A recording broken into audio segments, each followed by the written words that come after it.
안녕하세요. 김원준입니다. 이 에너지는 100년치 되겠는데 5년 정권이 뭐 마음대로 해도 다음 정권이 여러 가지 어려움을 겪어도 아무 문제 없겠네, 그렇죠? 신고리 르코기는 김대중 정부에서 전원개발 계획을 수립하고 노무현 정부에서 부지 매입했는데 인정합니까? 네, 그리고 구체적인 계획은 이명박 정부의 전력수급 기본계획에 아니, 그 부지 매입을 노무현 정부에서 부지 매입을 인정합니까? 그런 바탕 위에서 이명박 정부가 최종 계획을 전력수급 기본계획에 반영했다. 노무현 대통령이 그걸 인정하지 않습니까? 노무현 대통령께서 왜 저 부지 매입을 했는데 왜 자꾸 이명박 대통령 얘기해요? 아니, 전력수급 기본계획에 반영된 것은 2008년이었다 그 말씀. 김대중 노무현 정부에서도 원전을 계속 건설하려고 했던 거 맞죠? 근데 원전이 처음 우리 땅에 지어진 40년 전으로 되돌아가 보면 당시의 지식과 기준으로 원전은 상대적으로 진보적인 가치를 담고 있었습니다. 화석 연료를 태우는 방식에 비해 더 안전하고 수명 또한 더 길고 그래서 친환경적이고 경제적이라고 생각을 했었죠. 그래서 핵에 대해 공포를 가졌던 당시 시민들을 상대로 원전은 깨끗하고 안전하다는 캠페인을 국가적 차원에서 했었습니다. 저 역시 그런 캠페인 속에서 성장했고요. 그런데 최근 몇 년간 우리는 전 세계에서 가장 안전하다는 일본의 관리 시스템도 간단히 무력화시키는 자연재해의 힘, 후쿠시마를 겪고 그 피해는 상상을 초월한다는 걸 배웠고 지진으로부터 안전하다고 생각했던 우리 땅에서 연속으로 지진이 발생하는 것도 지켜봤으며 동시에 과거에는 실험 수준이라고 생각했던 대체에너지 발전 속도가 이미 실용 단계에 도달했다는 것도 알게 됐습니다. 그리고 원전 폐기물을 안전하게 처리하는 기술이 우리에게는 없다는 것과 그 비용이 어마어마하다는 것도 알게 됐죠. 그때는 알지 못했던 걸 이제는 알게 됐고 그때는 불가능했던 것들이 이제는 가능해졌습니다. 그렇게 세상은 변화하는데 인식은 과거에 머물며 과거의 성공 방식을 여전히 고집할 때 우리는 그런 생각을 늙었다고 합니다. 김어준 생각이었습니다.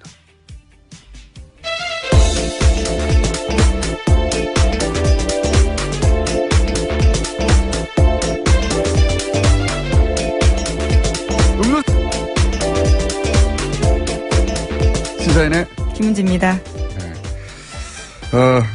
오늘 아침 오프닝 어땠습니까? 네, 자연스러웠습니다. 제가 이걸 김은지 기자에게 묻는 이유는 방송 시작 30초 전에 도착했기 때문에 오늘은 제가 제 시간에 못 오실 줄 알았는데요. 다행히 네. 네, 오셨네요. 제가 이제 주차를 했더니 차에서 타는 냄새가 나더라고요. 자, 오늘도 제가 하지 않았습니다, 저는. 네. 자, 지금 처음 보는 뉴스를 한번 읽어볼까요? 어떤 뉴스가 있습니까? 오늘 첫 뉴스는. 네, 국회가 박성진 중소벤처기업부 장관 후보자의 인사청문 경과보고서를 부적격 의견으로 채택했습니다. 여당인 더불어민주당 의원들이 퇴장한 상태에서 처리가 된 건데요. 박 후보자가 자진 사퇴를 거부하자 퇴장을 통해서 사실상 부적격 보고서 채택을 암묵적으로 동의했다라고 볼 수 있습니다. 그러니까요. 이제 청와대 코트로 공이 떨어졌어요? 예. 네, 그렇죠. 청문 보고서가 이제 오늘 국회에서 청와대로 넘어가게 되는데요. 그때 입장이 나올 것으로 보입니다. 알겠습니다. 자, 두 번째 뉴스는요? 자유한국당이 박근혜 전 대통령과 서청원 최경환 의원에게 자진 탈당을 권유했습니다. 박근혜 전 대통령에게는 국정 운영 실패에 대한 정치적 책임을 물은 거고요. 대표적인 친박 핵심인 서청원 최경환 의원도 개파 전행에 책임을 지고 당을 떠나라는 겁니다. 최종 결정은 최고위를 거쳐서 윤리위가 하는데 탈당 권유가 의결되면 박 전 대통령이 거부해도 제명 처분이 내려집니다. 박 전 대통령 쪽과 서 의원 쪽은 침묵을 하고 있고요. 최 의원 쪽에서는 부당하다고 주장하고 있습니다. 이 같은 불협 화음이 커질 것 같자 홍준표 대표는 징계 논의 시작을 박근혜 전 대통령 1심 선고 무렵인 10월 중순으로 늦추자라고 제안했습니다. 이 일련의 흐름은 사실은 자유한국당 따로 또 바른정당 따로 소위 보수 진영이 각각 따로 떨어져서 움직인다고 보면 안 될 것 같고요. 예, 몇 차례 방송에서도 언급했지만 이제 이혜원 대표가 대표 자강파인데 예, 사퇴했지 않습니까? 그 자리를 이제 당연히 비대위원장이 물려받을 줄 알았더니 김무성 전 대표가 주호영 체제로 하자. 대표적인 통합파거든요. 네, 사당화 논란이 있다라고 주장하면서요. 네, 통합을 사당화 논란은 반대합니다. 네. 본인 입으로 처음 나온 거지 논란은 없었어요. 그러면서 이제 바른정당이 만약에 주호영 체제로 가게 된다면 대표적인 통합파거든요. 통합의 전제 조건으로 항상 얘기했던 게 있습니다. 박근혜 전 대통령의 출당과 대표적인 친박 의원들 8적을 처리해달라. 근데 8명까지는 부담스러운 것 같고 2명에게 탈당을 권유했고 나머지 6명은 이제 당협위원장이라고 하는 자리 탈당이 아니에요. 그들이 있는 그 자리만 박탈하고 그런 조건을 열심히 만들고 있어요. 순식간에 빨리빨리 이 타이밍에 결국 이제 자유한국당이 원하는 것은 자유한국당 단독으로 문재인 정부에서 추진되는 그 어떤 법안도 통과되지 않도록 만들 수 있는 의석수. 네, 과반을 얻고 싶은 거죠. 그게 이제 그 국회 선진화법 때문에 네. 결국 5분의 2가 넘으면 네, 과반까지는 가능하지 않겠네요. 예. 네, 5분의 2가 넘으면 단독으로 어떤 법안도 통과되지 않게 만들 수가 있거든요. 거기에 12석이 모자랍니다. 자유한국당이. 바른정당이 지금 자간파가 있기 때문에 수명이 다 온다고 볼 수는 없고 그중 12명만 뽑아오거나 혹은 만약에 그게 지금 부자연스럽다면 혹은 뭐 무리가 따른다면 적어도 당내에서 통합파가 주도해서 12명 정도는 항상 반드시 자유한국당에 동의하게 만들어서 모든 법안 저지 프로젝트가 진행되고 있다. 저는 이렇게 보고 있습니다. 네, 바른정당에서 어젯밤 그와 관련해서 논의가 좀 있었는데요. 의원총회가 열렸습니다. 심야에요. 유승민 비대위 체제 전환과 관련해서 논의했지만 합의하지 못했고요.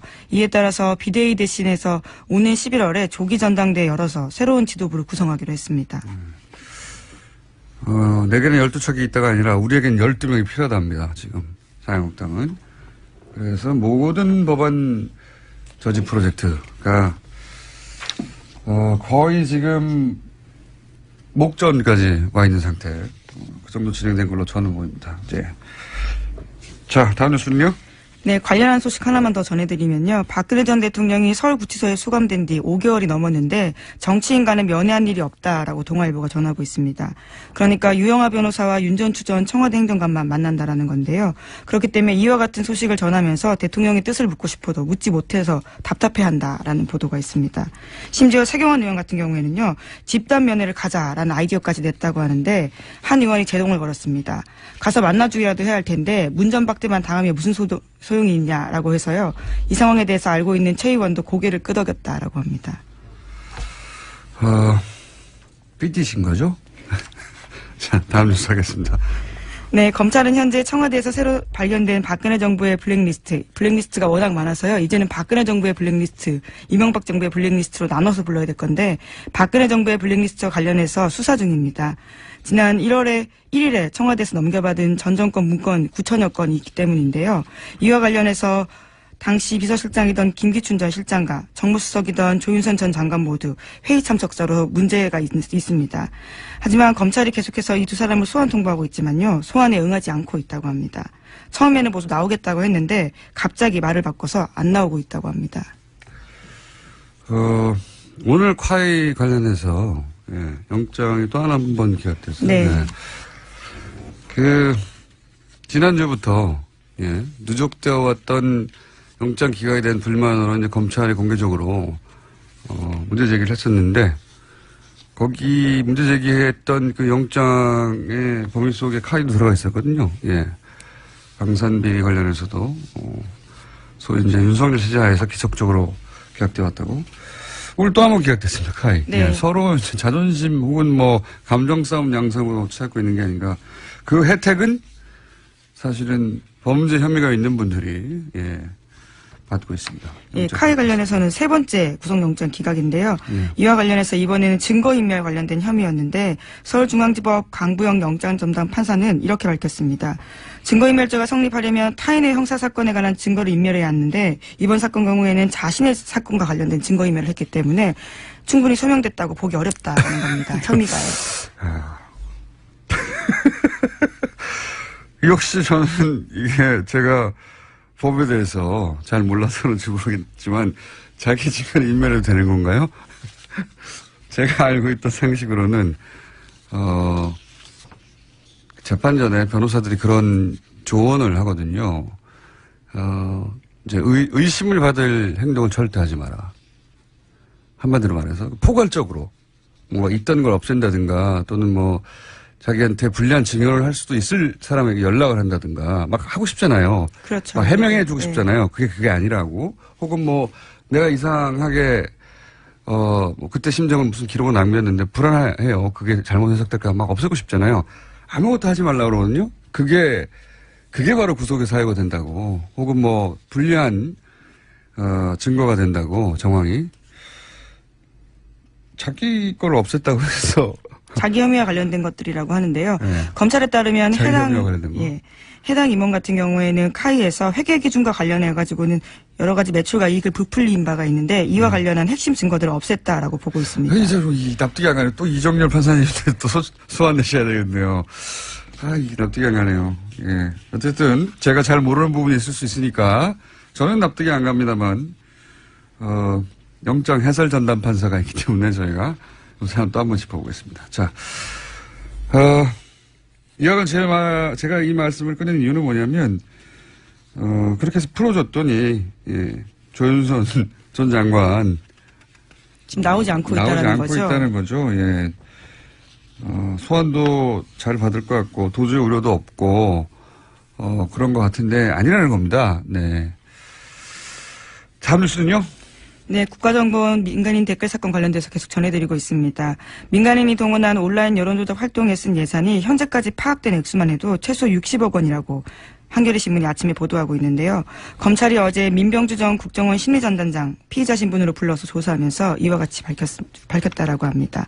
심지어 2차 수사 의뢰 대상자까지 포함하면요. 돈이 더 올라갈 것으로 보인다라는 건데요. 최대 90억 원까지 이를 거란 전망이 나오고 있습니다. 저는 세 달 숫자 정도는 썼을 거라고 봅니다. 이게 당시 이명박 정권에서는 차기 정권이 보수 정권으로 탄생하지 않으면 본인이 바로 단죄 대상이 될 수 있다라고 생각했었기 때문에 8, 90억이 중요한 게 아니었거든요. 네. 영수증이 존재하는 것으로만 그리고 또 그 명단이 파악된 것으로만 현재까지 그 정도 금액인 것이고, 저는 돈은 아낌없이 썼을 거라고 봅니다. 네, 당시에. 왜냐면 실제 이런 활동으로 국민들의 여론을 바꿀 수 있다고 생각했기 때문에, 그 국정원장뿐만이 아니라, 국정원 전직 직원들까지 포함해서 대단히 광범위하게 활동을 했었단 말이죠. 그런데 8, 90억은 사실 국정원이 하는 일 혹은 정부가 하는 차원의 일 중에는 굉장히 작은 수준이거든요. 아주 미니 프로젝트에 가까운 거거든요. 저는 훨씬 더 큰 금액이 들어갔을 거라고 봅니다만 다 밝혀내기는 어려울지라도 그 정도보다는 클 것 같습니다. 예. 관련 뉴스가 또 있나요? 예, 돈과 관련된 뉴스가 또 있는데요. 민병주 전 국정원 심리전단장 같은 경우에는 양지혜 회장 그리고 노모 기획회장을 2012년 5월 달에 만났다고 합니다. 시기가 묘한데요. 19대 총선 바로 다음 날입니다. 이때 민 전 단장이 이 자리에서 현금 500만 원의 돈 봉투를 줬다라고 하는데요. 적폐청산 TF 같은 경우에는 양지혜 내 댓글팀의 팀장이었던 노정은 실장 등이 총선 때 활동했던 감사 표시로 받은 걸로 보인다라는 겁니다. 뿐만 아니라 2012년 11월 달에는 자체적으로 공적조사를 보낸 사실도 있는데요. 총선 때 얼마나 열심히 활동했는지를 강조하고 있습니다. 스스로 밝힌 바에 따르면요. 인터넷 사이트에 10만여 건, 트위터에 12만여 건 글을 올렸다라고 합니다. 10만. 네, 양지혜만요. 네, 양지혜만. 예. 10만, 12만 건. 총선 다음 날. 네, 다음 달. 총선 다음 달에 노고를 취하했다는 것은. 바로 다음 날입니다. 다음 달, 예. 적극적으로 선거에 개입했다는 거죠. 네. 사실, 이 국정원의 활동은 자기들이 원한다는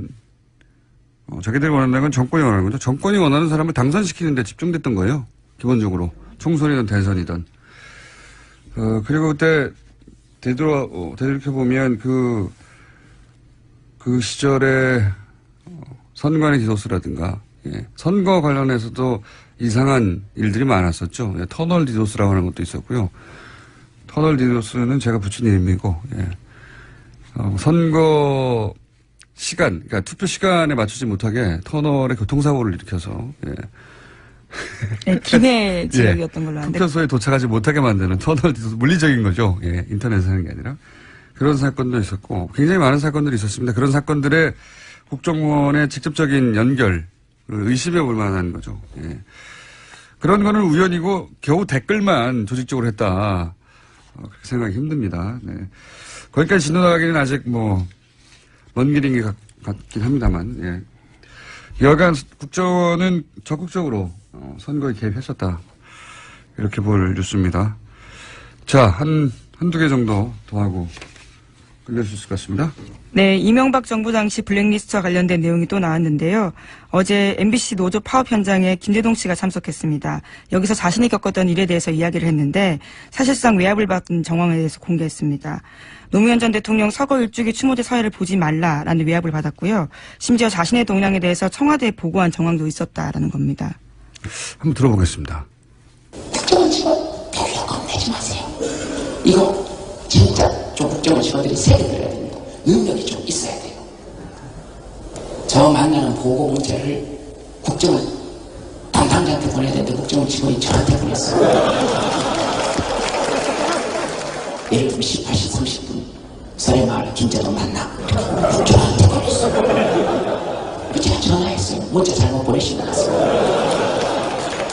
국정원에 협조한 사람이 깊은 자괴감을 느꼈어요. 이들에게 과연 국가 안보를 맡길 수 있는가? 예. 본인을 만난 국정원 직원이 만났다는 보고를 잠재서 본인한테 했다는. 예. 그 정도로 허술했다라는 거죠. 예. 정말 보고하고 싶었던 거 아닐까요? 김재동 씨한테요. 슬쩍 알려준 건가요? 이런 네. 식으로까지 진행된다라는 사실을. 겁먹어라. 내가 이렇게 항상 보고한다, 너의 동향을. 혹은 이걸 폭로해다오. 양심적인, 간접적인 제보자였던 거죠. 자, 이 문자를 가지고 폭로해다오. 라고. 눈치를 못 챘어요, 김재동 씨가. 그래도 김재동 씨는 직접 만나서 이렇게 동향 파악을 했군요. 네. 왜냐하면 가지 말라는 이야기를 하기 위해서 직접 만났다라고 합니다. 그렇군요. 예. 그러니까 직접 만나지 않고도 많은 방법이 있거든요. 예, 아마 이거 외에도 여러 가지 방법으로 감시하지 않았을까 싶은 의심되는 정황들도 있습니다. 기본적으로는 항상 요주의 인물로 체크하고 있었겠죠. 예. 근데 그 행사는 특별히 가지 말라고 강력하게 전달하기 위해서 아마 그런 직원이 오지 않았을까 생각이 드네요. 제가 겪은 일을 얘기하면 저도 한 2시간 정도 오늘 시간을 그걸로 때울 수 있는데 이런 일을 김재동 씨가 겪었다. 블랙리스트였던 거죠. 예, 기본적으로. 네, 이거 실제로 블랙리스트에 이름이 올라간 명단 자체가 나왔습니다.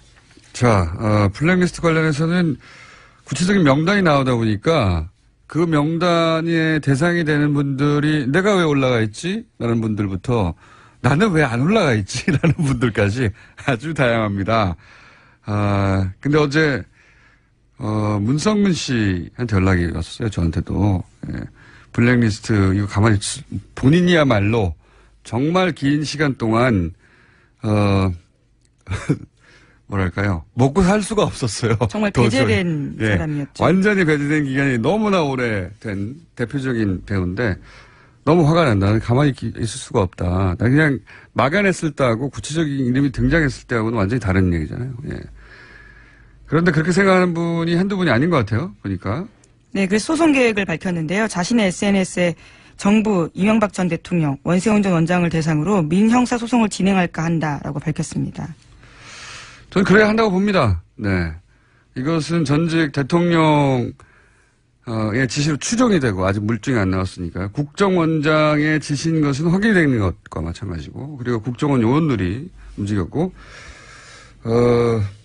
그리고 국가가 당시 이걸 방임했기 때문에 저는 이거는 민형사 소송이 가능할 뿐만 아니라 반드시 해야 된다고 봅니다. 네, 실제로 실행된 사실까지도 있는 건데요. MBC, KBS 같은 경우에는 퇴출된 의원, 실제로 이름을 올린 사람들이 퇴출되기도 했었습니다.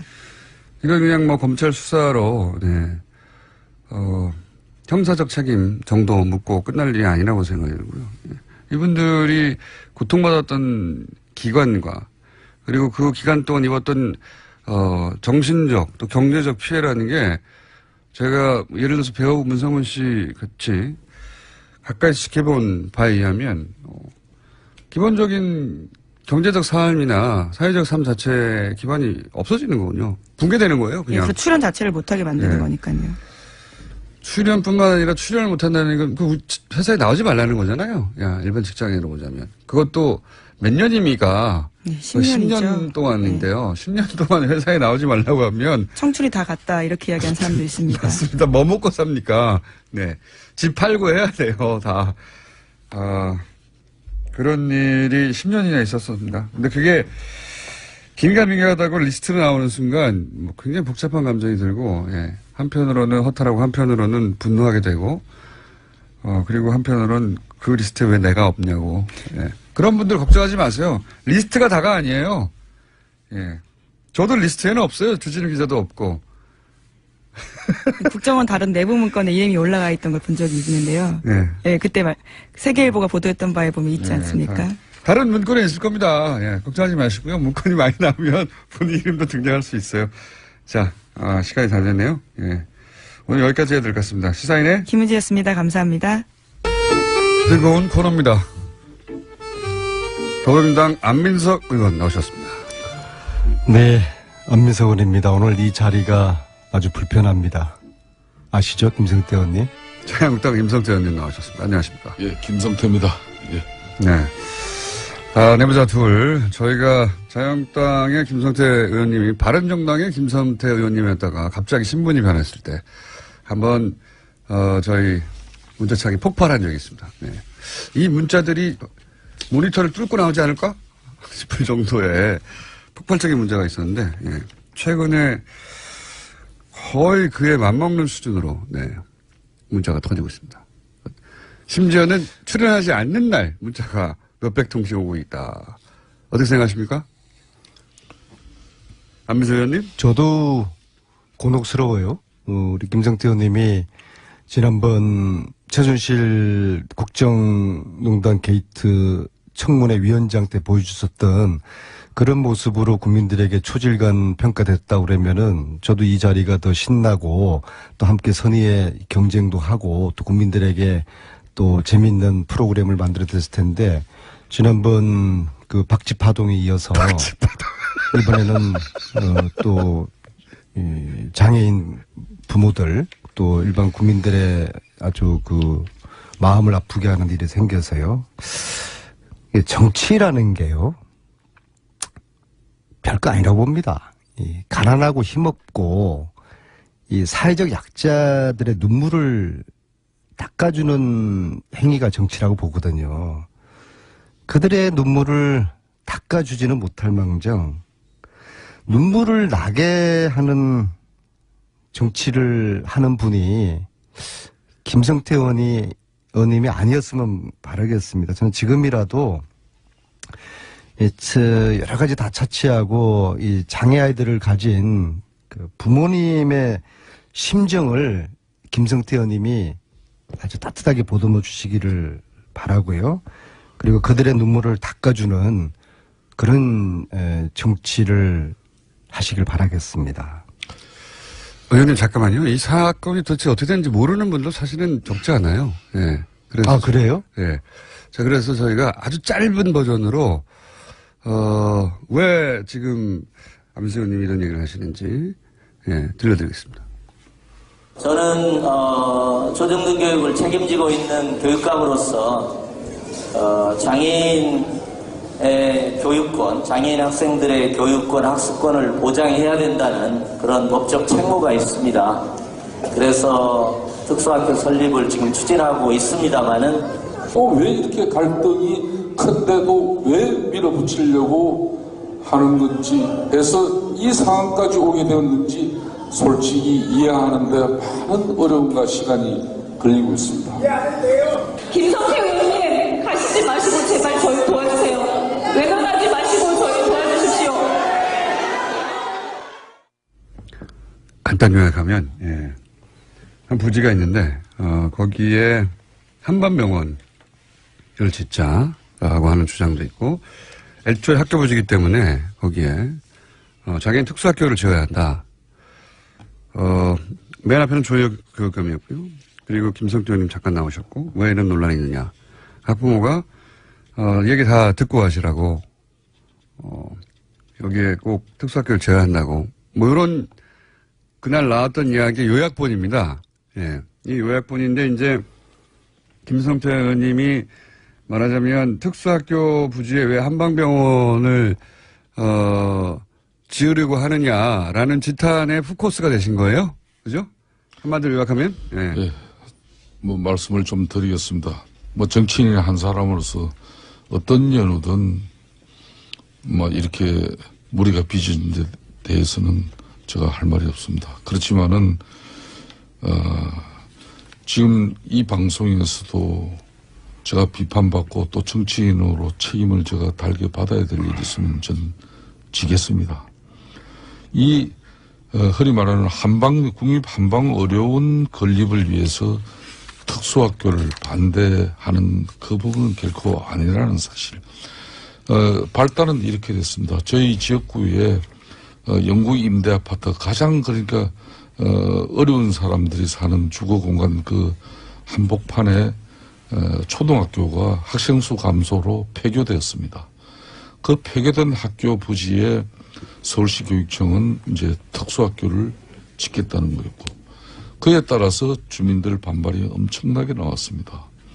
그래서 그 주민들 반발을 무마하고 또 이 특수학교도 건립될 수 있는 저는 윈윈하는 그런 방안을 가지고 지난 약 3년 동안에 활동을 했죠. 그 방안이 이제 쉽게 말하면은 저희 지역구인 주민들과 갈등과 또 주민들과 대립을 통한 어떤 그런 특수학교가 건립되지 않는 부분이 아니라 이 대체부지를 확보해서 그 대체부지에 특수학교가 건립이 되고 또 그 애초 폐교된 자리에는 지역의 오랜 수건인 국립 한방어려운을 건립하면 서로 윈윈할 수 있다는 그런 관점으로 시작이 된 것인데, 이게 뭐 이런 큰 오해가 불러일으키는 방향으로 가게 된 것은 대단히 아프게 심합니다. 자, 이렇게 해명이 나왔고, 안민석 의원님 하실 말씀 있으십니까? 네. 문제의 본질은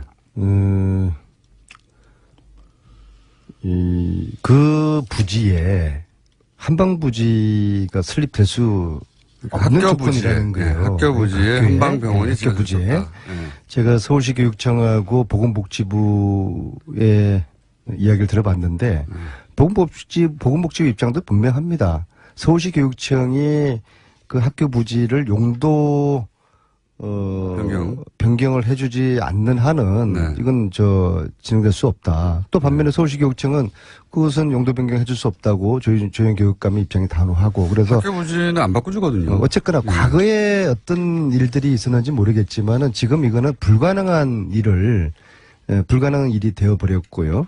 따라서 저는 이제 이 기회에 과연 그 주민들께서 또 특수학교를 반대하는 이유에 대해서 우리가 좀 사회적 편견을 가지고 있는데요. 특수학교를 들어오면은 그 동네에 영향을 미치고 안 좋은 영향, 특히 집값이 떨어진다.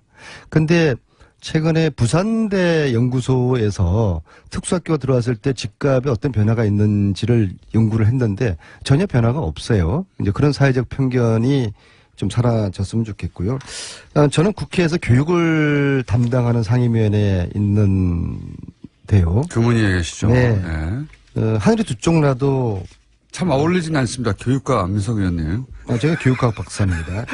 알고 있습니다. 오늘은 농담할 기분이 전혀 아닙니다. 공장장. 하늘이 두 쪽 나도 강서의 특수학교는 설립될 것입니다. 그래서 이후에 수습이 장애인 부모들의 이 지금의 눈물이 잘 닦여지기를 그렇게 바라고 저도 도우고, 김성태 의원님도 그런 입장이어야 되지 않겠습니까? 저는 처음부터 초지일간 저희 지역의 그 폐교 자리에 서울시 교육청에서 특수학교를 건립하겠다는 입장 나왔을 때 저는 반대하지 않았습니다. 근데 왜 이런 오해를 사고 계세요? 그 주민들이 상당한 큰 반발을 하게 되었죠. 그걸 나는 주민들 갈등을 봉합하고 또 서울시 교육청에 오직하면 15년 동안 서울시에 특수학교 하나 안 되었겠습니까? 저는 그래서 윈윈하는 길이 그 지역은 허준 동의보감을 집필한 구암 허준 선생의 탄생지고 동의보감 집필지입니다. 그래서 허준 기념관 박물관이 있고 대한한의사협회회관이 그 학교 앞에 있어요. 그래서 이제 지역 주민들은 이 학교가 폐교되면은 한방 의료시설이 들어오기를 강력하게 바랬던 것이고, 그런데 어느 날 이 특수학교 들어오니까 주민들 반발은 컸죠. 제가 정치를 10수년간 한 사람인데 서울교육청 학교시설인데 서울교육청 협조가 안 되고 무슨 지역 주민들 아무리 수군이라도 국립한방 어른이 될 리는 없죠. 그래서 그러면은 이 특수학교 문제부터 해결해주고 지역 주민들의 수건, 주민들의 반발도 무마하는 게 좋겠다. 그래서 이 특수학교 대체 부지를 추진하게 됩니다. 그게 바로 저희 지역구 또 마곡지구 여의도보다 더 큰 땅을 개발하는데 거기에 그거는 지금요. 네. 저 해방 전 이야기고요. 아니요. 아무튼 제가 이렇게 한번 정리를 한번 저희 해볼게요. 이야기 잠깐만 들어보십시오. 그래서 지난 이야기들 그 하지 대체 마시고요. 부지를 예. 조현 교육감도 서울시에 요 공장장 계십니다마는 5차례나 대체 부지 요청을 합니다. 심지어 2016년 11월은 강서지역 특수학교 신설 계획이라 그래가지고 마곡의 대체부지는 인근에 공동주택이 없어 민원의 소지가 적고 공원에 접하고 있어서 학생들의 정서 발달 및 체험 활동에 도움을 줄 수 있으므로 특수학교 입지의 최적 요건이라는 이 의견을 제시합니다. 이렇게 조현 교육감이 5차례나 서울시의 대체부지를 통해서 그 지역 주민들과 갈등을 무마하면서 특수학교를 건립하려고 요청했어요. 그걸 안 되는 걸 조영 교육감이 저한테 협조를 구해왔습니다. 저는 좋습니다. 그럼 조 교육감님, 제가 이 특수학교 대체부지 제가 앞장서서 해결하겠습니다. 근데 공약이 그렇게 해서 의원님 공약이 먼저였지 않습니까? 예, 아닙니다. 의원님 한방병원 설립을 거기 하겠다는 공약이 먼저 있고 나서 아닙니다. 그래서 그게 아닙니까? 제가 오늘 그 서울시 교육청 공문이 네. 이게 2015년 5월 달입니다. 네. 그러니까 총선 공약은 작년 4월 13일이에요. 그러니까 이미 1년 전부터 서울시 교육청 조현 교육감이 서울시 박원순 시장에게 5차례 SH공사에 대체부지 협조 요청 공문을 보냅니다. 알겠습니다. 그래서 알겠습니다. 작년 4월달 김성태 의원님, 해명이 길면은 변명이 되니까는요. 제가 제안 겸 한번 질문을 드려보겠습니다. 예. 그러면은 김성태 의원님이 공약으로 내세우신 한방병원 대신에 예. 그 부지에 특수학교 설립하는 것을 적극적으로 도와주시겠습니까? 저는요, 지금 이제 이 대체부지를 통해서 주민들과 갈등을 피하고 특수학교도 설립되고 지역 주민들의 오랜 수군도 이루어지기를 바라는 관점에서 중재 조정자로서 저는 역할을 다했을 뿐입니다. 이제는 저는 아무런 힘이 없습니다. 올 연초에 마곡의 그 공원, 중앙공원 부지에 정말 최적의 조건인 그 대체부지를 무슨 연유인지 조영 교육감이 입장을 바꿨습니다. 저는 그렇기 때문에 이 폐교된 공진초등학교 자리는 누가 뭐라 그래도 서울교육청 시설입니다. 서울교육청 판단이 우선입니다. 서울시 교육청에서 그 자리에 그렇게 주민들 반발이 있음에도 불구하고 특수학교 짓는다 그러면 어쩔 수가 없는 겁니다, 이거는. 저희 두 사람이 당은 틀리지만 네. 사회적 약자들의 눈물을 닦아줘야 되지 않겠습니까? 동의하시죠? 전 동의합니다. 자, 그러면은 지금 이 논란은 사회적 약자, 특히 이 장애 아이들 또 그 부모들의 그 절절한 심정, 그 심정을 담아내는 그런 편에서 우리들이 바라보고 정치를 해야 되지 않겠습니까? 저는 안민석 의원님 말씀 100% 공감합니다. 안의원님도 정치 사선하시지만은 지역구에 목발 짚고 전동 휠체어 타지 않으면 일어서지도 못하는 장애인을 강력위원, 저 같은 경우는 서울시의원을 말하는 거고 아마 경기도는 경기도의원을 말할 겁니다. 그런 분 공천하신 적 있습니까? 저는 그런 분 공천했습니다. 지금도 저 지역에는 장애인 2분이 서울시를 합니다.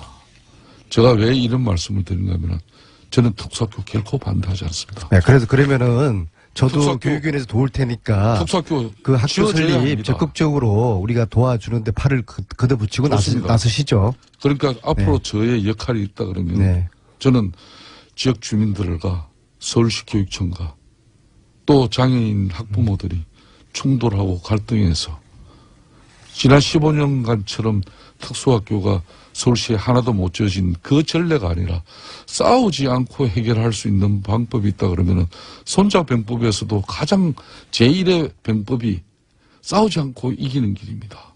저는 장애인 특수학교 다른 지역도 아닌 저 지역에 건립하기 위해서 모든 노력을 기울인 사람입니다. 자, 의원님. 그럼 물어보세요. 저. 한 가지는 제가 납득이 안 가네요. 뭐냐면, 예. 말씀하신 이 부지는, 예, 대체부지. 예, 서울특별시 교육감이 신설부지로 확보해달라고 되어 있지, 이걸 대체부지로 요구한, 문서상으로는 적어도, 예. 예, 문서상으로는 거기가, 여러 가지 접근성이 아닌가, 이게 좋다. 그래서, 예. 거기를 신설해달라고 했지, 맞바꾸자는 얘기는 없는데요? 그게 그 이야기입니다. 네? 여기 그래서 강서 지역 특수학교 신설 계획이라고 돼 있죠. 네. 여기에 보면은 바로 지금 마곡에 새롭게 그 대체부지를 서울시하고 최종 협의를 박은순 시장의 정말 전향적인 판단이었습니다. 그래서 여기는 해당 부지는 인근 공동주택에 이걸 바로 그 대체부지라는 겁니다. 아니, 이제 신설 계획. 대체부지라는 얘기가 없고. 그게 여기를 보시면은요. 예. 해당 부지에 바로 네. 인근 공동주택이 그게 저희 지역구입니다. 그러니까 해당 부지는 인근 공동주택이 없어 민원의 소지가 적고 예. 공원에 접하고 해서 학생들에게 좋다. 예. 그러니 그 지역 여기 신설로 요구한다지. 그게 그 자리입니다. 예. 아니 제 말은 예, 그게 대체부지입니다. 여기를 신설해달라는 예. 거지. 이걸로 대체하자는 말이에요. 신설이든 대체부지든 그 네. 부지에 예, 한방병원 짓고 지금 학교 부지에 특수학교 지으면은 서로 상생하는 거 아닙니까? 그렇습니다. 그래서 조희혁 그게 이제 의원님 주장이고. 아니, 주장이 아니죠. 예. 김수태 의원님은 저게 팩트입니다. 그 대체부지 마곡지구 거기에 특수학교를 짓자는 예, 그였죠. 그러니까 그걸 대체부지에 확보해주는 전제하에 서울시 교육감도 기존 이 폐교된 이 자리는 지역의 특수성, 역사성을 감안해서 그럼 한방으로는 그렇게 정인도 있습니다. 2015년 4월 달에 조희연 교육감과 제가 이건 합의한 사항이에요. 그래서 어제 예, 의원님 말씀은 저 이야기를 한번 들어보죠. 지금 문제가 되고 있는 장소는 여러 가지 논란이 있으니 혹은 예. 뭐 반대하는 사람이 일부 있으니 이걸 대체부지로 옮기고 예. 그리고 대체부지에 그 병원을 짓고 병원이 아니라 그 시설을 짓고 특수학교를 애초 문제가 되는 곳에는 병원을 짓자 이렇게 말씀하시는 거. 한번 예, 그렇게 그걸 서로 약속한 거예요. 그래서 그렇게 어제 얘기했다. 어제 자 그러면 한 순직히- 가지만 확인하면 되네요. 예. 조희연 교육감한테 그런 얘기를 한 적이 있느냐? 예. 그리고 지금 저한테 주신 공문은 신설 부지를 확보해 달라는 얘기만 있지. 애초에 원 부지는 그러면 병원을 짓자는 얘기는 전혀 없거든요. 예. 그러니까 이게 이제 신설 부지를 요청하는 것에 불과한 건지 아니면 그렇게 맞바꾸려고 한 건지 확인해 봐야 되겠네요. 그 내용은 신설 계획에 보시면은 예. 마곡의 그 구체적인 5천여 제곱미터의 신설 부지를 요구하는 거는 바로 대체 부지로 나와 있고요. 어제 그래서 여기는 대체 부지는 말이 어쨌든 없습니다. 공문에는. 예. 제가 새로 그럼 표현을 바꾸겠습니다. 신설 부지를 확보해 달라. 새로. 예. 예, 그렇게 이게 돼 추가인지 맞바꾸자 하는 건지 모르죠. 맞바꾸는 겁니다.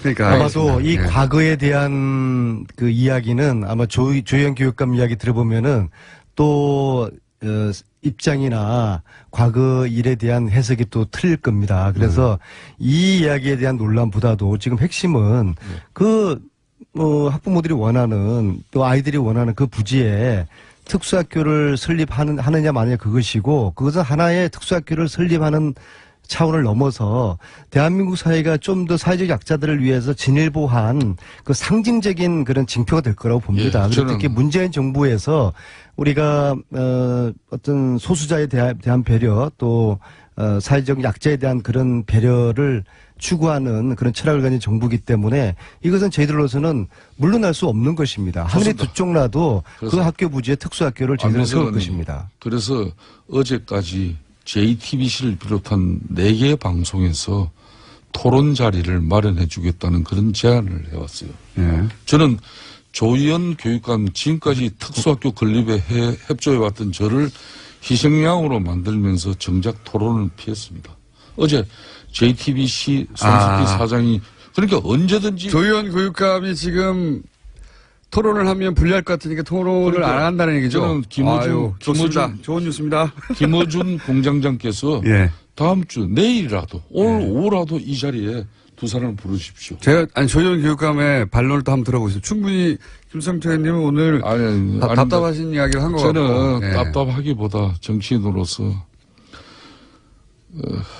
정말 속이 답답하고 터집니다. 지난 수년 동안 지역 주민들과 대립이 충돌하지 않으면서 특수학교도 만들면서 지역 주민들이 또 바라는 그런 수건 사업도 해결하기 위해서 남의 지역도 아닌 저희 지역에 그 대체부지를 마련하는데 협조를 하고 그렇게 해서 서로 윈윈하는 길을 걷고 싶었지만 어그러졌습니다. 그래서 저는 이제는 아무런 힘이 없습니다.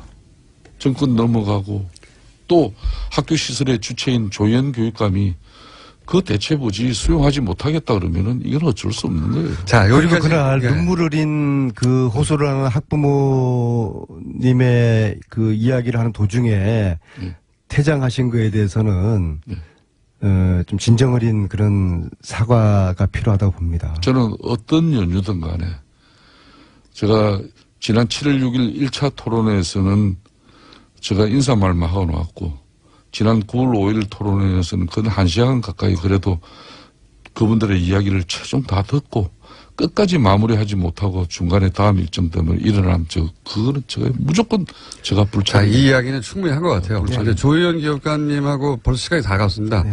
왜냐하면 김성태 형님이 그 안타를 혹은 홈런을 그만 친 게 아니고 연속으로 홈런을 치셨기 때문에 저희가 준비한 또 음성 파일이 있습니다. 네, 토막 한번 들어보시죠.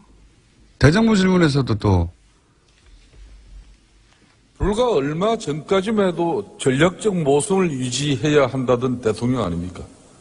그 전략적 모성을 얻은 게 뭡니까? 후보 시절에도 TV 토론에서 이런 말씀을 했습니다. 북한이 6차 핵실험을 하고 중국이 그걸 제어하지 못한다면 사드 배치를 하겠다. 이렇게 말한 바가 있고 그 상황이 그대로 이행되고 있다고 생각합니다. 이미 한미 동맹 관계는 신뢰 관계는 금이 갈 대로 간 이후에 울매 겨자 먹기 식으로 그것도 임시 배치하는 거 가지고 더 이상 국가의 안보 운운하지 마세요. 그 양심이 있다면 그런 이야기 하면 안 되는 거예요. 오죽하면 트럼프 대통령이 아베 총리와 통화하면서 한국이 대북대화 하는 거지 같다는 그런 기사가 나왔겠습니까? 김성태 의원님이 한국 대통령보다 일본 총리를 더 신뢰하고 있다고 생각하지는 않습니다. 요 다음에 왜 말씀이 없으십니까? 저희가 궁금한 이걸 틀어드린 이유는 요 다음에 뭐라고 반론을 하실 줄 알았는데 반론을 안 하셔가지고. 그 다음에 바로 질의가 계속 이어졌죠. 그러니까 나는 그러면 미국 대통령을 더 신뢰한다. 아니면 나는 한국 대통령을 더 신뢰한다. 뭐가 이렇게 반론이 있어야 되는 거 아닙니까? 김부진 공장이 초등학생 데리고 지금. 워낙 이당의 총리님이 걸출한 그 총리로서 그 야당 의원들의 윽박 지르고 고함 지르는 그런 질의에 촌천살인의 답변, 품위 있고 아주 여유 있는 그런 자유한국당에 답변에 이 웅변토는 의원님밖에 없어요, 사실은. 네. 아니, 다른 의원님들도 마찬가지예요. 아니, 거기는 고함만 지르고 그래서 의원님 약간 투쟁적인 웅변투. 걸출한 총리께서 야당 의원들의 질의에 잘 대응을 해 주셔서 국민들이 아주 지금 속이 후련하다고 하시지 않습니까? 앞으로도 걸출한 총리께서 걸출한 그런 답변 또 총리 역할을 잘 해 주시길 바라겠습니다. 아니, 총리님에 대한 얘기를 할 게 아니고, 김성태 의원님과. 김성태 의원님은 저희 얘기에 대해서 할 말이 없으시죠? 아니죠. 저는 이낙연 총리 정말 안민석? 대단한 김성태 의원입니다. 5.18 당시 계엄군 헬기 사격 등 여러 의혹을 조사하기 위해서 국방부 특별조사위원회가 어제 광주를 찾았는데요. 그런데 5.18 기념재단을 비롯한 단체들은 이 특조의 불참을 선언했습니다. 그 이유가 뭔지 5.18 기념재단의 김양래 상임이사 연결해서 들어보겠습니다. 안녕하세요, 이사님. 네, 안녕하십니까. 김양래입니다. 네. 우선 문재인 대통령이 이 5.18 관련해서 제대로 진상조사를 해야 한다 하는 의지를 밝혔는데, 그 의지를 의심하지는 않으시는 거죠? 예. 아, 물론이죠. 네. 문재인 대통령께서 진상조사 의지를 밝히시고 또 진상조사를 국방부에 지시하신 것은 네. 대통령께서 하실 수 있는 가장 강력한 행정부에 대한 지시라고 생각합니다. 네네. 다만 문 대통령께서 지시하신 그 내용 자체가 네. 지금 현재 37년 전의 사건에 대해서 완벽하게 진실규명에 접근할 수 있는 그런 내용이 아니라고 하는 점 때문에 저희들이 걱정을 하고 있는 것이죠. 그러니까 대통령의 의지는 강하고 그리고 대통령은 대통령으로서 할 수 있는 지시를 했지만 예. 국방부 특별조사위원회가 그 진실을 제대로 규명할 수 있을 거라고는 보지 않는다 이렇게 생각하시는 거군요. 그렇습니다. 네. 그 이유는 뭔가요? 네, 우선 말이죠. 네. 방금도 말씀드렸지만 이 사건이 37년 전의 사건입니다. 네. 그리고 지금 그 당시에 관여했던 사람들, 네. 군인들은 거의 대부분 전역을 했어요. 네네. 아, 그렇죠. 민간인이죠, 이미. 예. 예. 네, 그렇습니다. 민간인 신분이고 또 하나는 중요한 것이 당시 헬기 사격 관련된 내용의 대부분의 자료가 네. 조작되고 있다라고 하는 그런 제보를 당시에 받았어요. 88년, 89년입니다. 아, 이미 그때 조작되고 있다. 그때 청문회가 있었죠. 예. 예. 청문회 이후에 당시에 군과 당시 정부는 이 헬기 기총소사 부분에 대해서는 양보할 수 없는 것이라고 생각을 하고 모든 기록을 조작을 했다. 지금 저희는 그렇게 의심할 수밖에 없고요. 물론 기록이 나오지 않았기 때문에 보지 않고 제가 함부로 이야기한 것 같습니다만은 기록이 당시에 요구에 있음에도 불구하고 청문회에도 나오지 않았고요. 네. 그 다음에 전두환 노태우의 12.12 5.18 검찰 조사 때도 나오지 않았습니다. 그리고 지난번 2007년에 있었던 군 과거사 진상조사위원회도 나오지 않았습니다. 그렇죠. 지금까지 나오지 않았습니다. 예. 그렇기 때문에 지금 새로운 기록이 나올 수는 있는데 네. 그 자체가 조작됐을 가능성이 굉장히 높다. 그렇기 때문에 지금 현재 진실에 제대로 도달할 수 있는 방법은 당시에 헬기에 관련된 내용이라고 한다면 조종사, 부조종사, 그리고 승무원 한 100여 명 됩니다. 네. 이 사람들에 대한 전수조사를 한다면은 이건 가능할 거다 저희들은 그렇게 보고 있는 것이죠. 그런데 진상조사단은 그걸 조사할 수 있는 권한이 없습니다. 그리고 또 민간인이니까요, 그분들은. 예. 그리고 그 기록 자체가 진위를 판단할 수가 없어요. 그러니까 아주 제한되고 또 너무 시작부터가 그런 한계를 가지고 출발했기 때문에 저희가 거기 가서 들러리를 설 수가 없는 거지요. 제가 기억하기로는 전두환 전 대통령 비롯해서 당시 신군부 계엄에 책임 있는 인사들은 헬기 사격이 사실이 아니라고 얘기하지 않습니까? 여전히. 그렇죠. 예, 맞습니다. 근데 여전히 37년 전이긴 하지만 그 당시를 목격했거나 직접 현장에 있었던 사람들이 생존해 계시거나 혹은 증언이나 그런 게 존재할 것 같은데 목격담이나 구체적인 맞습니까? 네. 아, 그렇죠. 거기에 대해서는 지금 굉장히 많은 광주 시민들이 증언하고 있고요. 예. 검찰에 가서도 이미 오래전부터 증언을 해 왔습니다. 근데 문제는 그것을 법원에서 받아들이지 않았지요. 근데 증언만 있기 때문에 그걸 받아들이지 않았는데 이제 전일 빌딩의 10층에서 나온 총알 흔적이 헬기 기총소사에서 기인한 것이라고 하는 추정. 네. 아주 합리적인 추정을 국립과학수사연구소가 내놨기 때문에 네. 이제 구체적인 증거가 있어서 이걸 피할 수 없는 상황에 이르게 된 것입니다. 당시 코브라였던가요? 코브라에서 그리고 남긴 탄피 같은 것을 주워서 보관하고 있다든가 혹시 재단에서 없습니까? 예, 있지요. 아, 있군요. 예. 그러면 지금 재단에는 그런 탄피도 있고 그리고 예. 그때 당시를 증언할 증인들도 존재하는 거죠? 아, 물론입니다. 지금 코브라라고 하는 것은요. 네. 거기에서 나온 발칸포라고 하는 건데 이게 작은 바나나만 합니다. 네네. 그렇게 큰 타피는 광주 시민들이나 저도 군을 다녀왔지만은 본 적이 없어요. 그렇죠. 일반 병이 볼 수 없는 탄피죠, 사실은. 예. 그런데 이게 최소한 광주에서 4곳 이상에서 네. 시민들이 주워가지고 있다가 저희한테 이제 제보를 하고 기증을 하셨는데, 발칸포 탄피로 확인된 그 탄피가 네.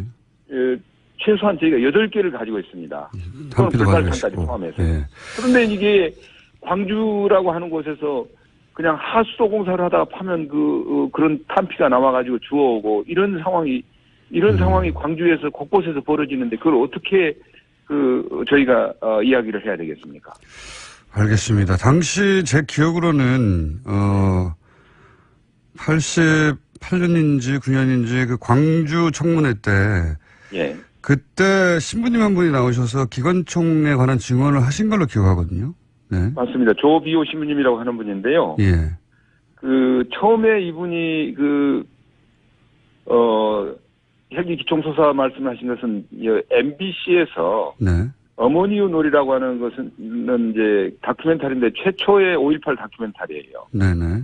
1988년에 그때 이제 그 기총수사를 봤다 이렇게 말씀하셨고 그 다음에 청문회 때 그해 12월입니다. 청문회에 가서 또 같은 내용의 말씀을 하셨죠.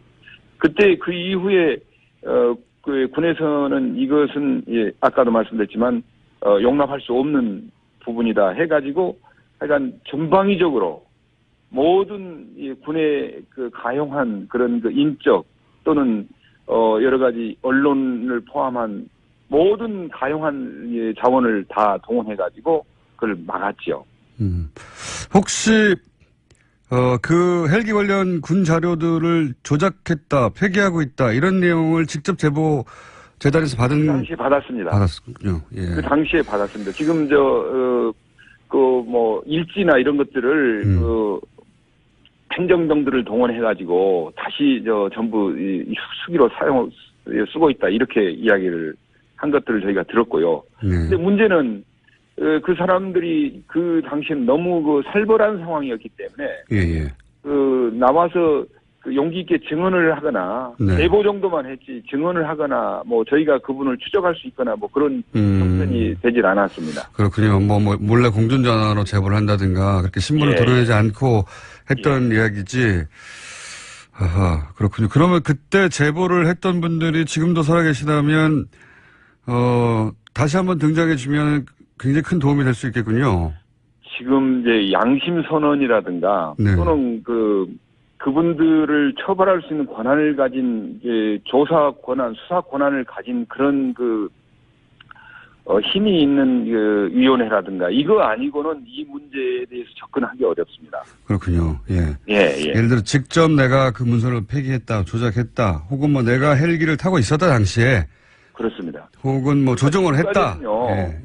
지금까지는 헬기 사격 명령을 받았다. 그 명령을 받았다. 그 당시에도 그렇게 이야기를 했습니다. 다만 나는 쏘지 않았다. 이런 것만 존재를 하고 있습니다. 명령을 받았지만 쏘지 않았다는 이야기, 오히려 증언만 있었다? 예. 그런 증언은 하면서 문제는 그랬는데 저희들이 그러면 그 사람의 이야기를 처음에는 믿었죠. 그러면 사격 명령이 있었구나. 그러면 당신 말고 다른 사람들이 사격 명령을 받은 사람 쏠 수도 있지 않냐. 저희들이 이렇게 이야기를 했죠. 왜냐하면 광주 시민들은 본 사람이 있었기 때문에 광주 시민들 수십 명이 지금 그걸 보고 증언을 하고 확인하고 있습니다. 근데 다만 군에서는 쏘지 않았고 또 시민들을 향해서는 더욱 쏘지 않았고 뭐 이런 식으로만 이야기를 하는 거예요. 선거를 본 사람이 있고 탐피도 있는데 그리고 관련해서 헬기 관련 자료가 조작됐다는 당시 제보도 있는데 군에 그런 자료가 남아있을 리도 없을 것 같고 예. 그리고 그게 너무 오래전이라 또 당시 이제 너무 엄혹한 시절이라 비밀리에 제보를 해서 신분 확인도 안 되니까 지금으로서는 그 관여됐던 분의 직접적인 증언 혹은 양심 선언이 필요한 상황이고요. 예, 그렇게 그렇죠. 이해했습니다. 예. 안 그러면은 지금 저 검찰이 그 전두환 회고록 관련해서 지금 조사를 하는 데 있어서 핵심 조사 중에 하나가 형사조사에 있어서는 헬기 사건이거든요. 왜냐하면 헬기 사건을 본 성직자들을 모독했으니까요. 알겠습니다. 그래서 이제 돌아가신 분들에 대한 그 명예훼손으로 지금 고소를 해놓은 상태인데 그 이제 검찰에서 최근에 나온 저 내용을 보면은 조종사들을 조사할 수 있다. 그럼 수사권을 가진 그 검찰은 조종사들이나 뭐 그 당시 승무원들이나 불러서 조사를 할 수 있죠. 네네. 권한이 있으니까. 예. 근데 특별조사라는 권한이 없습니다. 그렇습니다. 뭐라고 예. 할 수 있겠죠. 예. 그러나 가지 않겠다고 하는데 어떻게? 예, 강제력이 없죠. 예. 그렇습니다. 근데 이 그걸 헬기 가지고 예. 그걸 가지고 지금 뭔가 할 수 있다고 그 국방부가 이야기하는 것은 이건 그 진실을 또다시 호도하는 겁니다. 또 하나 더 말씀드리자면 네. 국방부가 단 한 번도 진정성을 가지고 5.18을 대한 적이 없어요.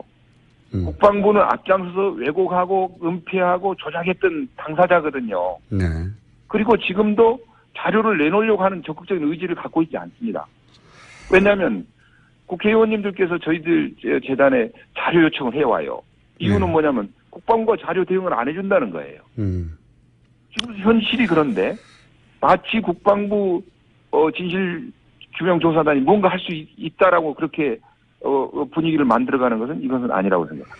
헬기가 왜 이렇게 중요한 거죠? 그 전두환 전 대통령 회고록에도 보면 굳이 헬기 사격은 없었다고 얘기하고 있고 또 재단에서는 헬기의 사격 정황은 너무 분명하다고 말씀하시는데 헬기가 왜 이렇게 쟁점이 되는 겁니까? 왜냐하면 그동안에 그 군에서 주장해온 자위권 발동이라고 하는 것이 무너지기 때문이거든요. 아하. 군에서는 지금 자기들이 시민들이 너무 강하게 저항을 해서 어쩔 수 없이 총을 쐈다. 그렇죠. 위험했기 때문에 어쩔 수 없이 방어적인 그런 그 위치에서 쐈다. 이게 자위권 아닙니까? 발사 명령이 있었던 게 아니고 위협을 받아서 자위권을 행사했다 이거죠. 예. 예. 그런데 문제는 공중에서 비무장한 시민들을 향해서 총을 쐈다라고 그렇죠. 하는 건 자위권입니까 이게? 헬기가 위협을 느낄 방법이 없죠. 사실 공중에서 민간인. 예. 그런데 이 비무장한 시민들을 향해서 총을 쐈다. 이건 자위권이라고 하는 건 모든 것이 무너져 버리고. 그렇군요. 핵심이군요. 특히나 이게 그 비무장한 시민들, 소위 말해서 군의 과도한 정말 천인공노할 그런 그 만행에 저항하는 시민들을 향해서 헬기에서 총을 쐈다. 공중에서 무력을 행사를 했다. 이건 자기들로서는 양보하기 어려운 내용들이었을 거라고 생각합니다. 군의 당시 소위 계엄사령군의 전두환 전 대통령 일당의 모든 논리가 무너지는 거네요. 이렇게 되면. 그렇죠. 확인되면. 예. 알겠습니다. 그래서 군으로는 한계가 있다고 이제 말씀하시는 거 이해했습니다. 오늘 여기까지 듣고요. 예. 요사는 앞으로도 계속될 것 같으니까 저희가 자주자주 모시겠습니다. 오늘 말씀 감사합니다. 네네, 고맙습니다. 네, 지금까지 5.18 기념재단의 김양래 상임이사였습니다. 그것마저 알려주마 리얼미터 권순정 조사실장 나오셨습니다. 안녕하십니까? 안녕하십니까? 자, 정당, 대통령 지지율, 그리고 이번 주 현안 조사 이렇게 다룰 텐데, 대통령 지지율이 하락을 상승할 요인이 없어요. 네, 3주째 하락을 했고요. 네. 여당도 4주째 하락 중이고요. 물론 이제 완만한 그 하락폭입니다. 지난주에 처음으로 69점 몇 %였던가요? 예, 기록했었죠. 예. 그리고 자유한국당은 작년 12월 4주차면은 까마득한데요. 그러니까 한 8개월여 만이죠. 그때가 12월 4주차가 20.3%를 기록했는데요. 그 이후에 가장 최고치를 나타냈습니다. 8 정도 됩니까? 18.6%이고 어제 일간 조사에서는 19.8%까지 올랐습니다. 이거는 제가 보기에는 바른정당은 떨어졌죠. 바른정당은 1.2%포인트 좀 상당 폭인데요. 워낙 낮은 지지율이니까 그래서 떨어져서 5.1%가 나왔습니다.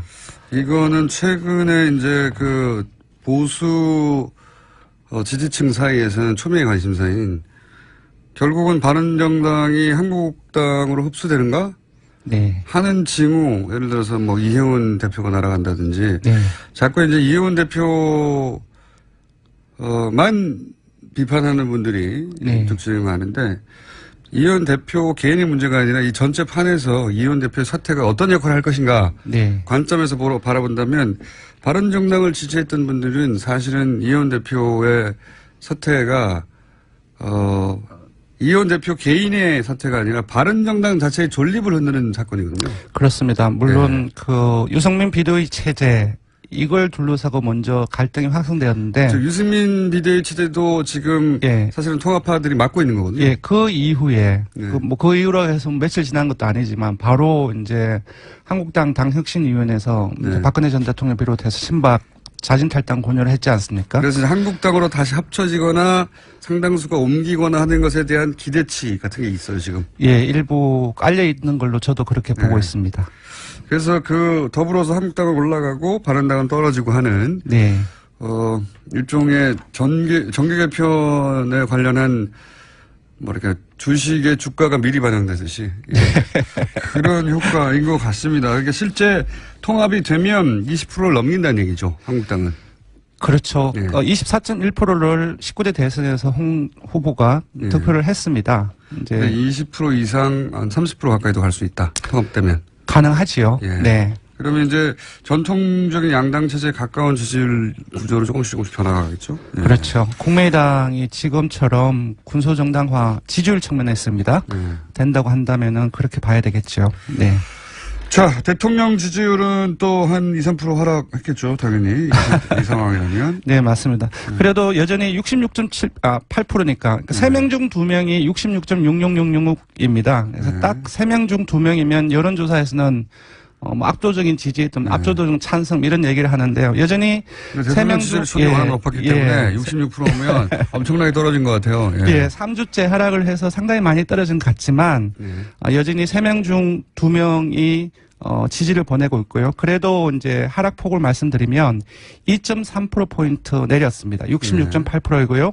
부정평가는 26.8%입니다. 기억하실지 모르겠지만 지난주 주간 집계가 4%포인트 내려서 69.1%였습니다. 그래서 8월 4주차 이후에 3주째 지금 하락하고 있는 상황입니다. 지금은 왜냐하면 보수층뿐만 아니라 지지 기반 중에 뭐 아주 핵심 코어는 아니지만 국민의당을 지지했었거나 혹은 뭐 무당층이거나 그렇습니다. 이런 층들이 빠져나가겠죠. 대립각들이 분명해지고 있으니까. 세부 분석을 해봐도 이번 주에는 국민의당에서 상당히 많이 빠졌고요. 한 12%포인트 빠졌고요. 무당층에서 국민의당보다 무당층 숫자가 훨씬 많습니다. 무당층에서 7.2%포인트가 빠져서 금방 말씀하셨던 부분들이 연결이 되고 있습니다. 핵심 지지층이라고 할 수 있는 지난번에 그런 얘기 한번 하셨는데 문재인 대통령의 핵심 지지층이 얼마쯤 되느냐. 그 리얼미터의 당시의 조사로는 대략 한 60% 가까이 된다. 정권 초기에 그 조사를 했죠. 끝까지 지지할 거냐. 그러니까 지지의 지속층 기준으로 핵심 지지층을 나눴을 때 57.5%가 정권 초기에 나왔습니다. 고층은 어떻습니까? 고층의 충성도는 흔들리고 있나요? 핵심 지지층을 저희들은 이제 최근에는 19대 대선에서 문 후보에게 투표를 하고, 그리고 아직까지도 긍정평가를 하는, 그 층으로 저희들은 핵심 지지층을 규정을 하고 있는데, 이 핵심 지지층에 따르면은, 조금 놀라운 결과인데요. 저는 사실 그 북핵 이후에 그리고 이제 전술핵 문제 논란으로 확산되는 과정 속에서 핵심 지지층에서 이안뿐만 아니라 반대층으로 상당 폭이 돌아설 것이라고 예상을 했는데 과거에 노무현 전 대통령 때 그랬었죠. 네, 그렇습니다. 결론은 그렇지가 않습니다. 지금까지는 19주차까지 조사한 동안에 한 평균이 94% 정도가 핵심 지지층에서 지지를 했었는데 떨어지긴 떨어졌지만 여전히 91.5%가 요번 조사에서 지지를 하고 있는데요. 아직까지는 핵심 지지층의 강한 응집력을 유지를 하고 있다고 봐야 될 것 같습니다. 알겠습니다. 자, 그러면 그러니까 핵심 지지층은 거의 흔들림이 없는데, 여하간 좀 더 약한 지지층은 한 2.3% 정도. 예, 주로 전통적인 문 대통령 입장에서는 전통적인 반대층에서 계속 빠지고 있는 상황입니다. TK라든지 충청권도 상당히 보수적인 성향의 유권자분들이 많은 지역인데요. 이곳이라든지 60대 이상 같은 경우는 지난주에도 상당폭 많이 빠졌는데 이번 주에는 추가적으로 더 빠졌습니다. 제가 기억하기로는 지난주에 60대 이상에서 5%포인트가 빠졌는데 이번 주에는 10.6%가 빠졌어요. 그리고 이념 성향을 봐도 중도 보수적인 성격 그리고 보수층이라고 응답한 사람들이 주로 빠졌고 그래서 이렇게 종합을 해보면 지난주 이번 주에 지속적으로 빠지고 있는 그 계층들이 주로 전통적인 반대층이라고 얘기가 되는 보수층 그리고 TK 그리고 고연령 유권자분들이 중심입니다. 네.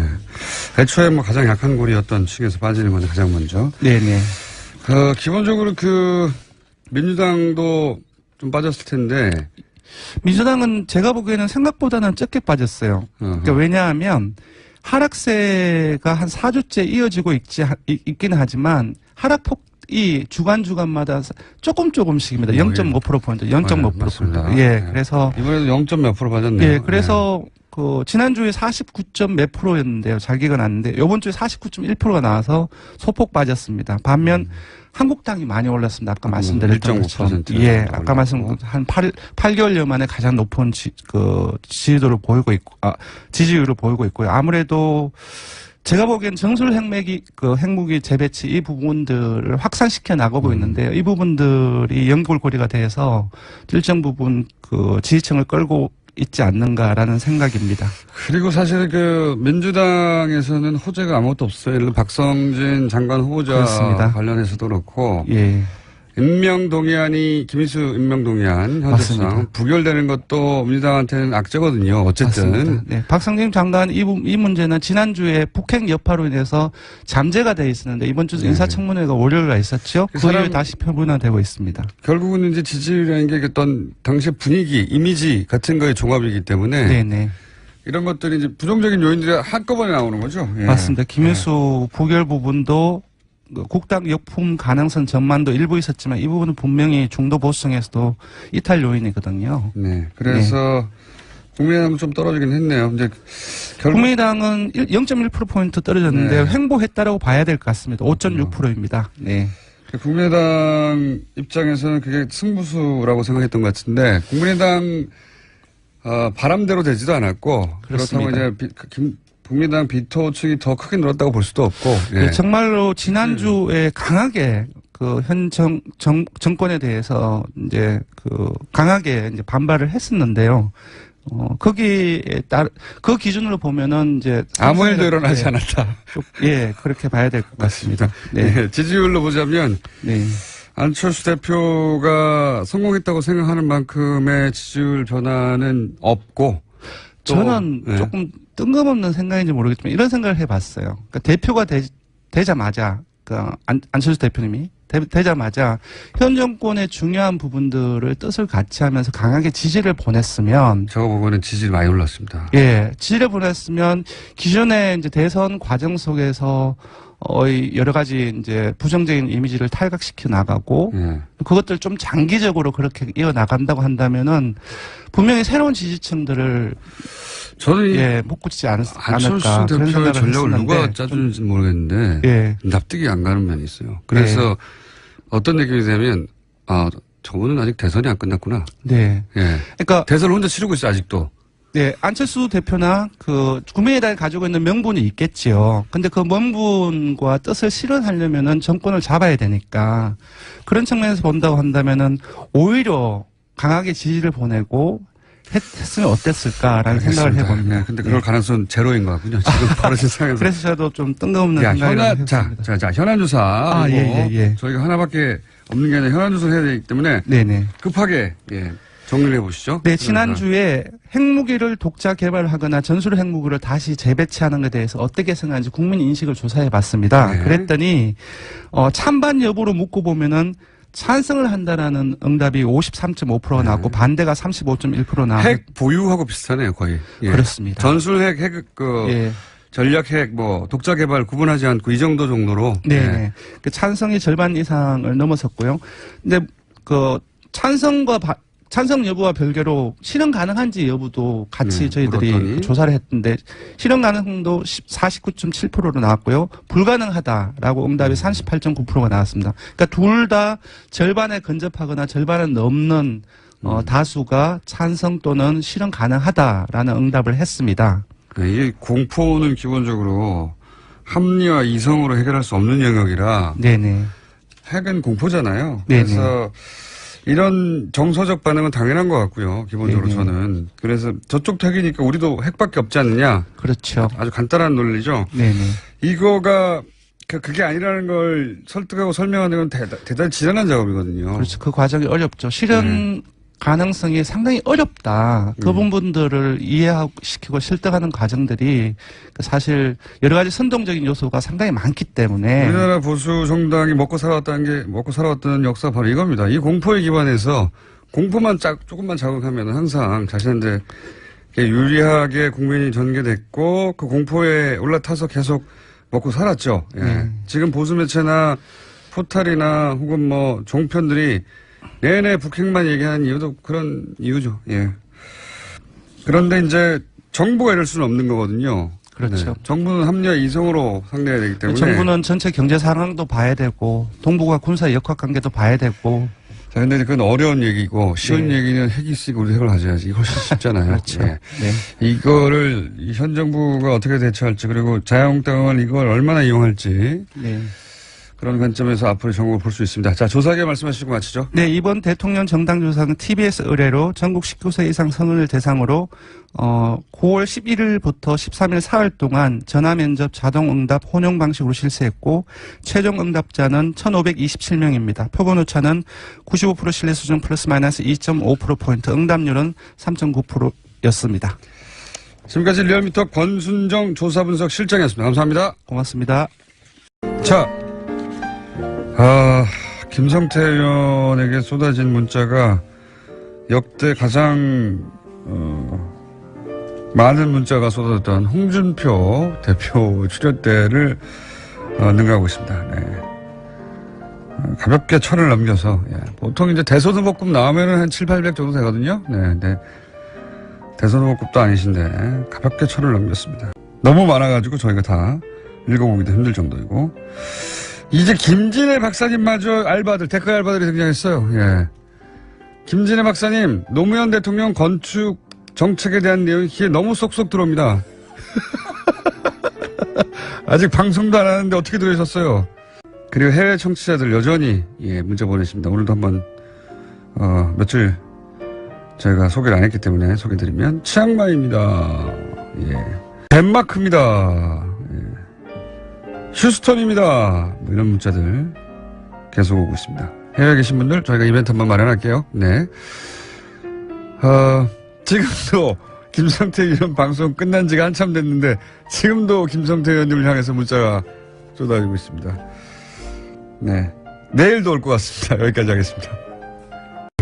김진애 박사님 나오셨습니다. 안녕하십니까. 네, 안녕하세요. 네. 저기 김성태 의원님 문자만 받으신 게 아니라 제가 요 아침에 방송국 앞에서 만나서 저도 면전에서 문자 막 쐈습니다.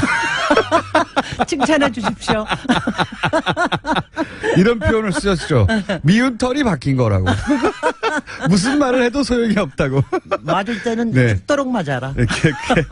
괴로워 하시는 분에게 괴로워서 이렇게 차를 타러 가는 김성태 의원 뒤통수에다가 어찌나 계속 펀치를 날리시는지. 아니 뒤통수에도 안 했습니다. 전면에 앞면에 보고 했습니다. 아니 차에 원래 직설이니까. 차에 타시는 순간까지도 계속해서 안 그래도 지금. 아니, 김성태 의원하고 저하고는 상임위, 본회의, 밥 먹을 때 방송에 나가서 끊임없이 싸운 분이기 때문에 네. 제가 정이 워낙 들어서. 예.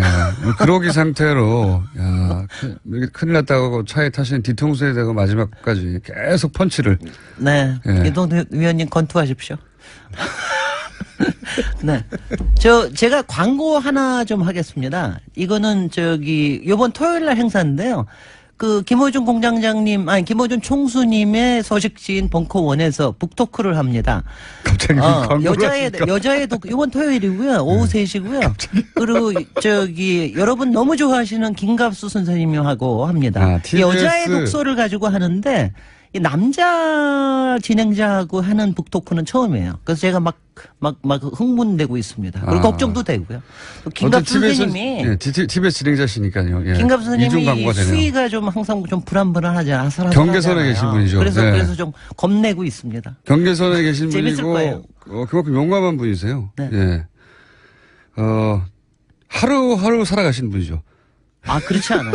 하루하루 그렇지만은 않다고. 아니 제 말은 뭐냐면. 그러니까 영원처럼 하루하루를 영원처럼 사시는 분. 이 일이 몰고 올 자신의 어떤 파급 효과, 파국 이런 거를 내일의 일이지 않느냐 그것은. 나는 오늘을 살리라.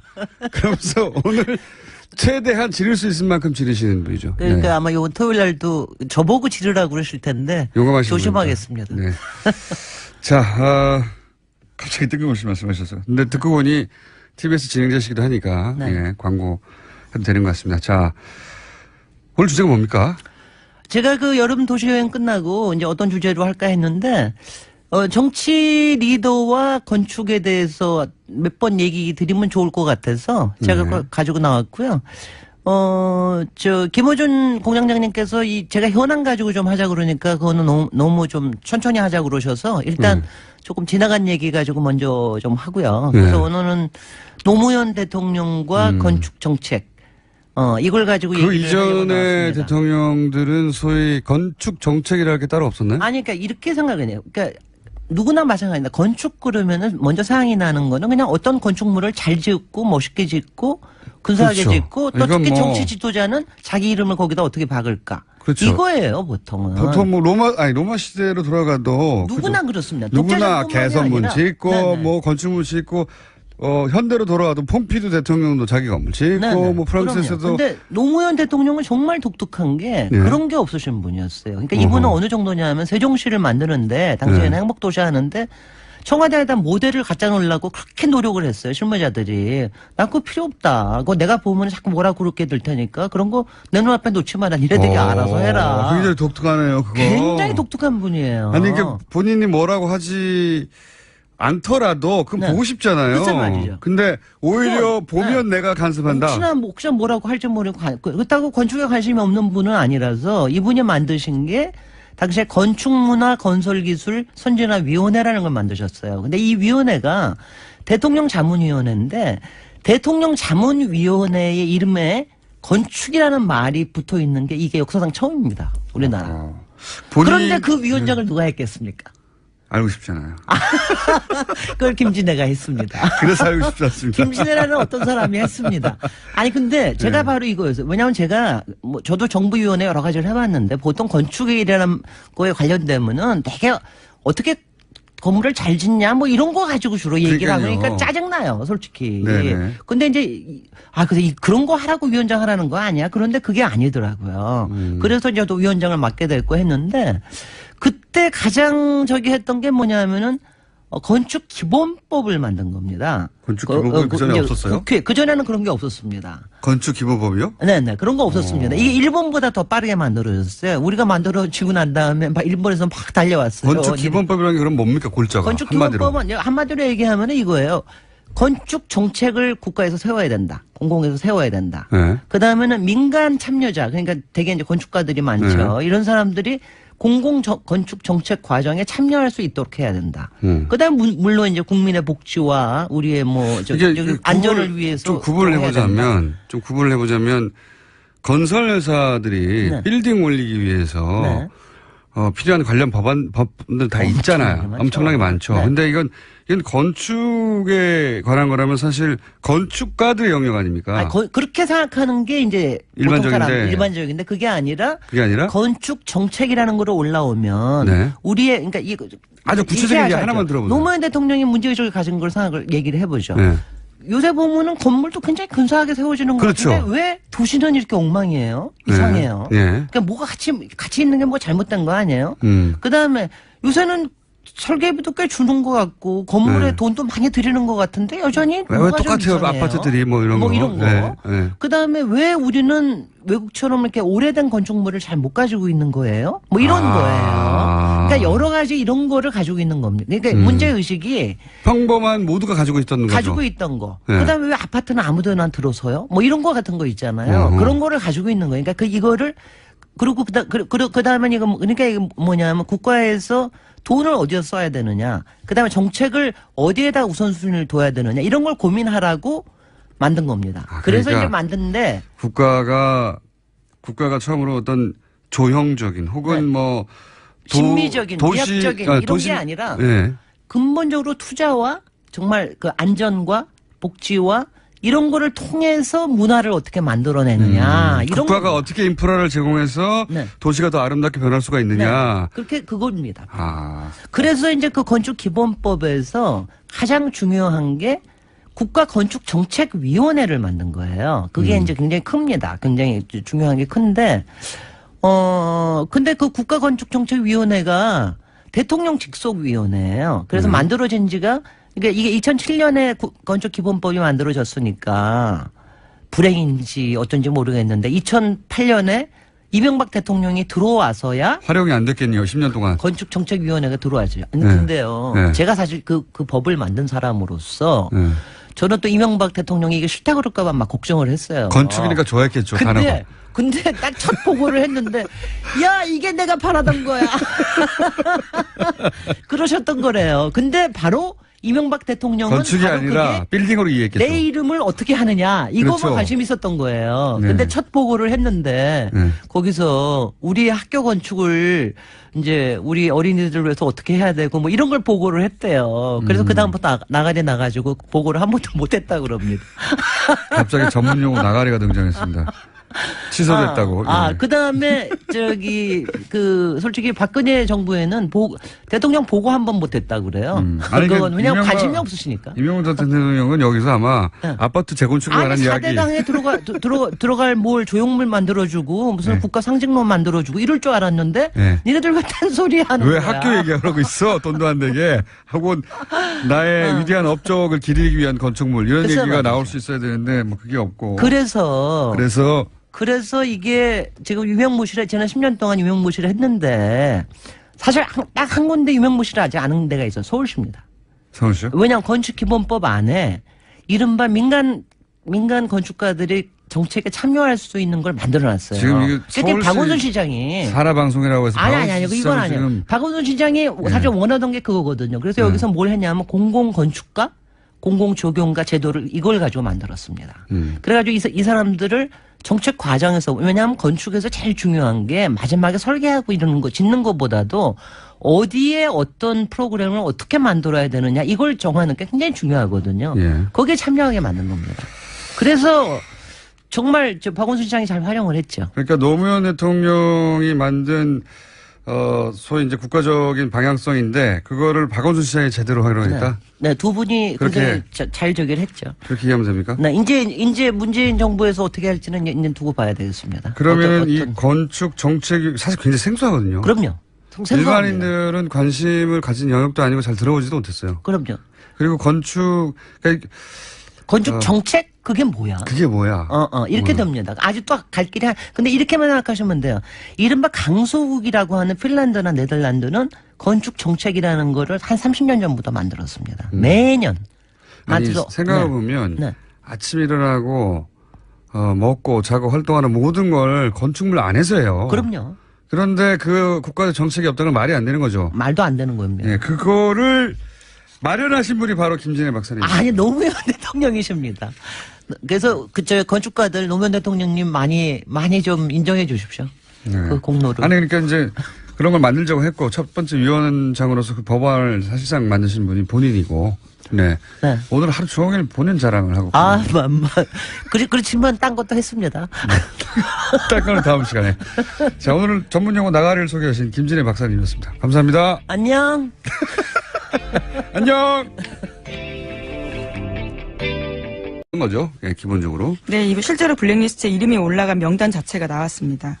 자, 블랙리스트 관련해서는 구체적인 명단이 나오다 보니까 그 명단의 대상이 되는 분들이 내가 왜 올라가 있지? 라는 분들부터 나는 왜 안 올라가 있지? 라는 분들까지 아주 다양합니다.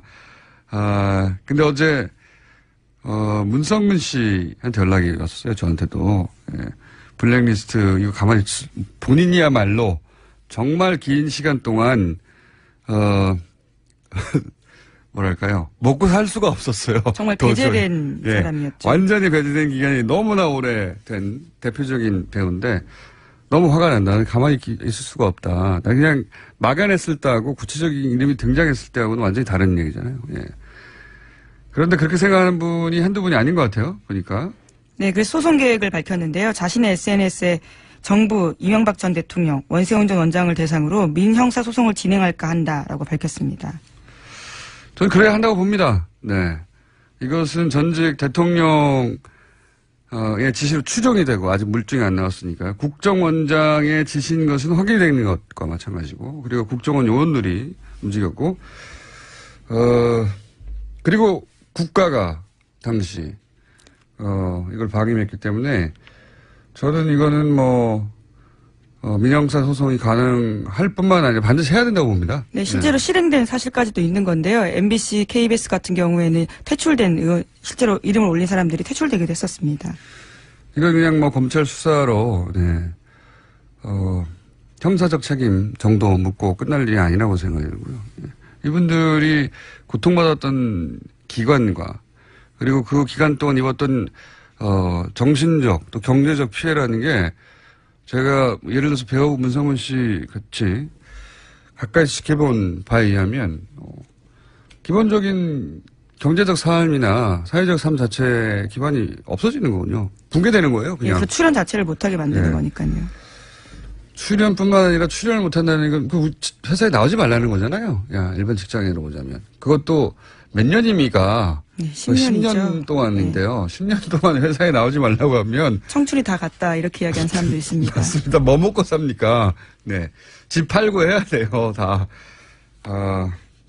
그런 일이 10년이나 있었습니다. 근데 그게 긴가민가하다고 리스트로 나오는 순간 굉장히 복잡한 감정이 들고, 예. 한편으로는 허탈하고 한편으로는 분노하게 되고, 그리고 한편으로는 그 리스트에 왜 내가 없냐고.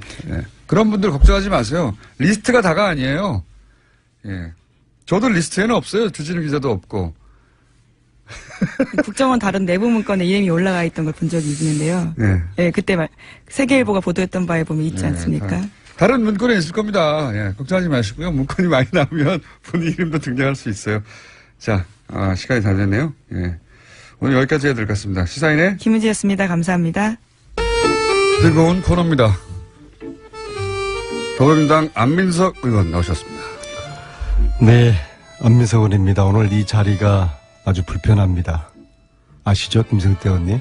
자유한국당 김성태 의원님 나오셨습니다. 안녕하십니까? 예, 김성태입니다. 예. 네. 내부자 둘. 저희가 자유한국당의 김성태 의원님이 바른정당의 김성태 의원님이었다가 갑자기 신분이 변했을 때 한번 저희 문자창이 폭발한 적이 있습니다. 네.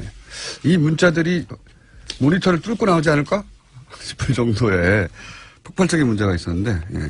최근에 거의 그에 맞먹는 수준으로, 네. 문자가 터지고 있습니다. 심지어는 출연하지 않는 날 문자가 몇백 통씩 오고 있다. 어떻게 생각하십니까?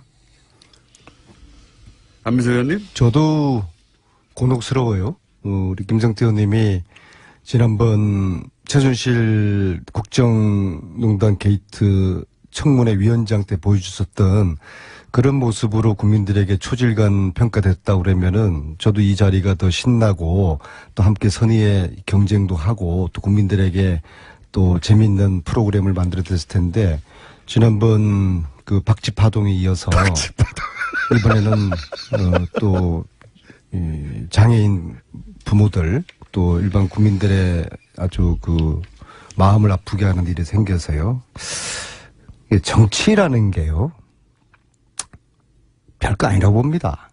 가난하고 힘없고 이 사회적 약자들의 눈물을 닦아주는 행위가 정치라고 보거든요. 그들의 눈물을 닦아주지는 못할 망정 눈물을 나게 하는 정치를 하는 분이 김성태 의원님이 아니었으면 바라겠습니다. 저는 지금이라도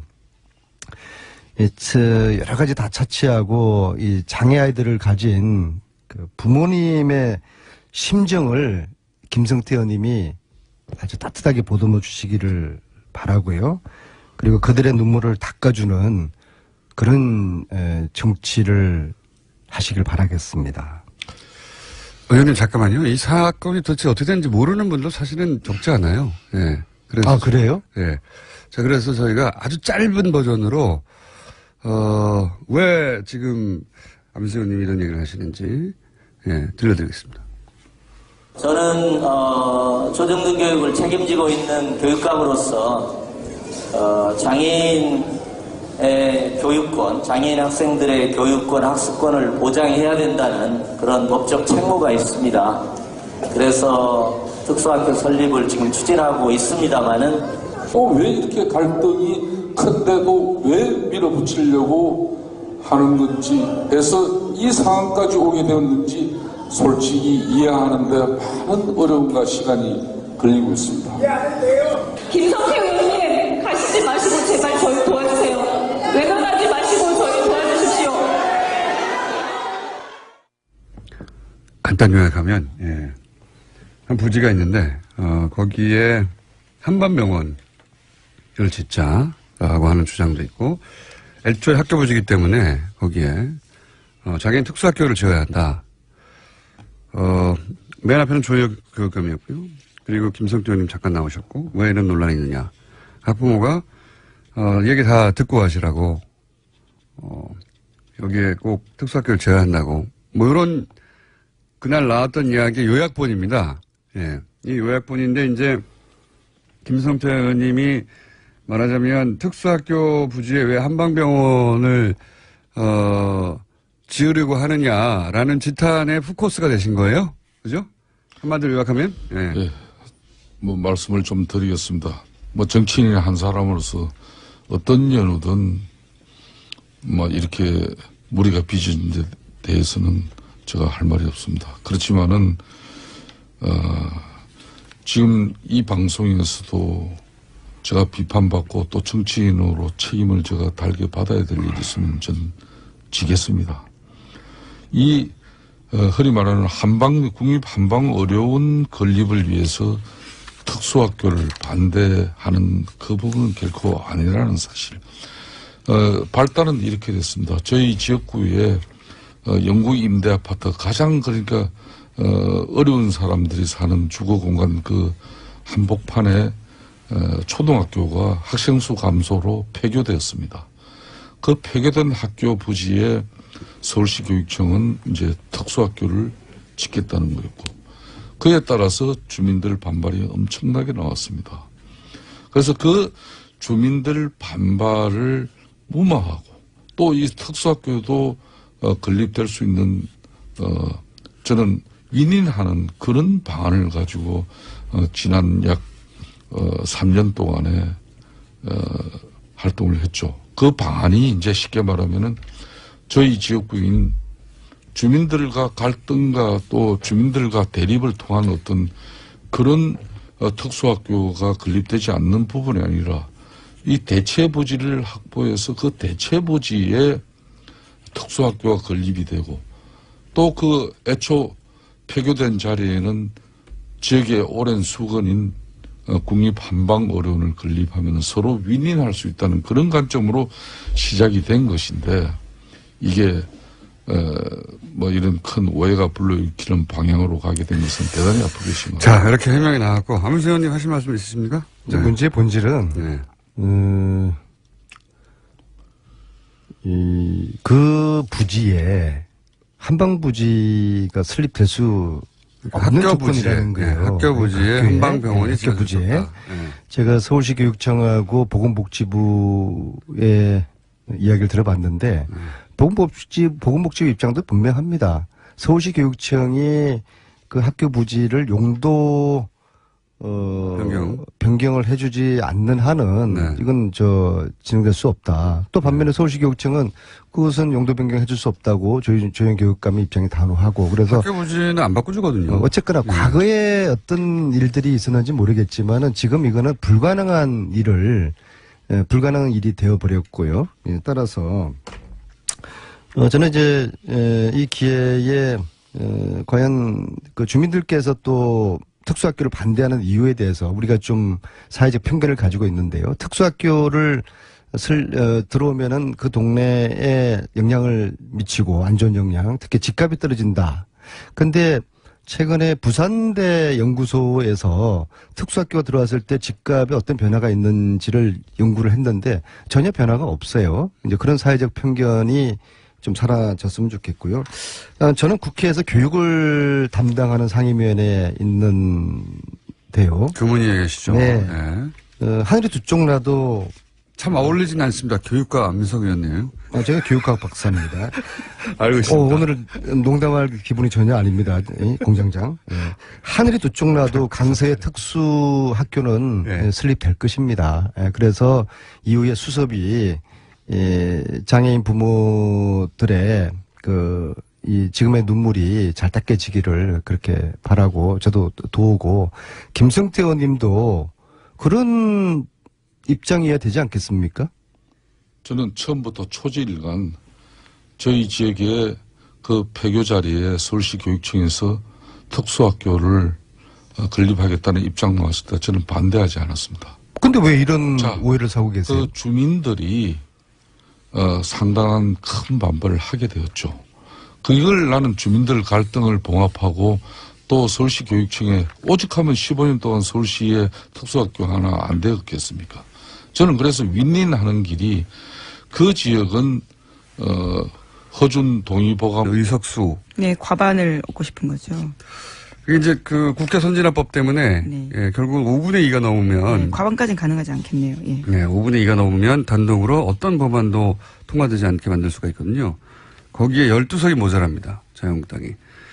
바른정당이 지금 자간파가 있기 때문에 수명이 다 온다고 볼 수는 없고 그중 12명만 뽑아오거나 혹은 만약에 그게 지금 부자연스럽다면 혹은 뭐 무리가 따른다면 적어도 당내에서 통합파가 주도해서 12명 정도는 항상 반드시 자유한국당에 동의하게 만들어서 모든 법안 저지 프로젝트가 진행되고 있다. 저는 이렇게 보고 있습니다. 네, 바른정당에서 어젯밤 그와 관련해서 논의가 좀 있었는데요. 의원총회가 열렸습니다. 심야에요. 유승민 비대위 체제 전환과 관련해서 논의했지만 합의하지 못했고요. 이에 따라서 비대위 대신해서 오는 11월에 조기 전당대회 열어서 새로운 지도부를 구성하기로 했습니다. 내게는 12척이 있다가 아니라 우리에겐 12명이 필요하답니다. 지금 자유한국당은. 그래서 모든 법안 저지 프로젝트가 거의 지금 목전까지 와 있는 상태. 그 정도 진행된 걸로 저는 보입니다. 이제. 자, 다음 뉴스는요? 네, 관련한 소식 하나만 더 전해드리면요. 박근혜 전 대통령이 서울구치소에 수감된 뒤 5개월이 넘었는데 정치인 간에 면회한 일이 없다라고 동아일보가 전하고 있습니다. 그러니까 유영하 변호사와 윤 전 추 전 청와대 행정관만 만난다라는 건데요. 그렇기 때문에 이와 같은 소식을 전하면서 대통령의 뜻을 묻고 싶어도 묻지 못해서 답답해한다라는 보도가 있습니다. 심지어 최경환 의원 같은 경우에는요. 집단 면회를 가자라는 아이디어까지 냈다고 하는데 한 의원이 제동을 걸었습니다. 가서 만나주기라도 해야 할 텐데 문전박대만 당하면 무슨 소용이 있냐라고 해서요. 이 상황에 대해서 알고 있는 최 의원도 고개를 끄덕였다라고 합니다. 삐디신 거죠? 자, 다음 뉴스 하겠습니다. 네, 검찰은 현재 청와대에서 새로 발견된 박근혜 정부의 블랙리스트가 워낙 많아서요. 이제는 박근혜 정부의 블랙리스트, 이명박 정부의 블랙리스트로 나눠서 불러야 될 건데 박근혜 정부의 블랙리스트와 관련해서 수사 중입니다. 지난 1일에 청와대에서 넘겨받은 전 정권 문건 9천여 건이 있기 때문인데요. 이와 관련해서 당시 비서실장이던 김기춘 전 실장과 정무수석이던 조윤선 전 장관 모두 회의 참석자로 문제가 있습니다. 하지만 검찰이 계속해서 이 두 사람을 소환 통보하고 있지만요. 소환에 응하지 않고 있다고 합니다. 처음에는 모두 나오겠다고 했는데 갑자기 말을 바꿔서 안 나오고 있다고 합니다. 오늘 콰이 관련해서 영장이 또 한 번 기각됐어요. 네. 지난주부터 누적되어 왔던 영장 기각에 대한 불만으로 이제 검찰이 공개적으로 문제 제기를 했었는데 거기 문제 제기했던 그 영장의 범위 속에 카이도 들어가 있었거든요. 방산비리 관련해서도 소위 이제 윤석열 체제하에서 기적적으로 기각되어 왔다고. 오늘 또 한 번 기각됐습니다. 카이. 네. 서로 자존심 혹은 뭐 감정 싸움 양상으로 찾고 있는 게 아닌가. 그 혜택은 사실은 범죄 혐의가 있는 분들이 받고 있습니다. 카이 관련해서는 세 번째 구속영장 기각인데요. 이와 관련해서 이번에는 증거인멸 관련된 혐의였는데 서울중앙지법 강부영 영장전담 판사는 이렇게 밝혔습니다. 증거인멸죄가 성립하려면 타인의 형사사건에 관한 증거를 인멸해야 하는데 이번 사건 경우에는 자신의 사건과 관련된 증거인멸을 했기 때문에 충분히 소명됐다고 보기 어렵다는 겁니다. 혐의가요. 역시 저는 이게 제가 법에 대해서 잘 몰라서 그런지 모르겠지만 자기 증거를 인멸해도 되는 건가요? 제가 알고 있던 상식으로는 재판 전에 변호사들이 그런 조언을 하거든요. 이제 의심을 받을 행동을 절대 하지 마라. 한마디로 말해서 포괄적으로 뭔가 있던 걸 없앤다든가 또는 뭐 자기한테 불리한 증언을 할 수도 있을 사람에게 연락을 한다든가 막 하고 싶잖아요. 그렇죠. 막 해명해 주고 싶잖아요. 그게 아니라고. 혹은 뭐 내가 이상하게 뭐 그때 심정은 무슨 기록을 남겼는데 불안해요. 그게 잘못 해석될까 막 없애고 싶잖아요. 아무것도 하지 말라고 그러거든요. 그게 바로 구속의 사유가 된다고. 혹은 뭐 불리한 증거가 된다고 정황이. 자기 걸 없앴다고 해서 자기 혐의와 관련된 것들이라고 하는데요. 검찰에 따르면 해당 임원 같은 경우에는 카이에서 회계 기준과 관련해 가지고는 여러 가지 매출과 이익을 부풀린 바가 있는데 이와 관련한 핵심 증거들을 없앴다라고 보고 있습니다. 이제 납득이 안 가네요. 또 이정렬 판사님한테 또 소환내셔야 되겠네요. 이게 납득이 안 가네요. 어쨌든 제가 잘 모르는 부분이 있을 수 있으니까 저는 납득이 안 갑니다만 영장 해설 전담 판사가 있기 때문에 저희가 이 사람 또 한 번 짚어보겠습니다. 자, 이왕은 제가 이 말씀을 꺼낸 이유는 뭐냐면, 그렇게 해서 풀어줬더니, 조윤선 전 장관. 지금 나오지 않고 있다는 거죠.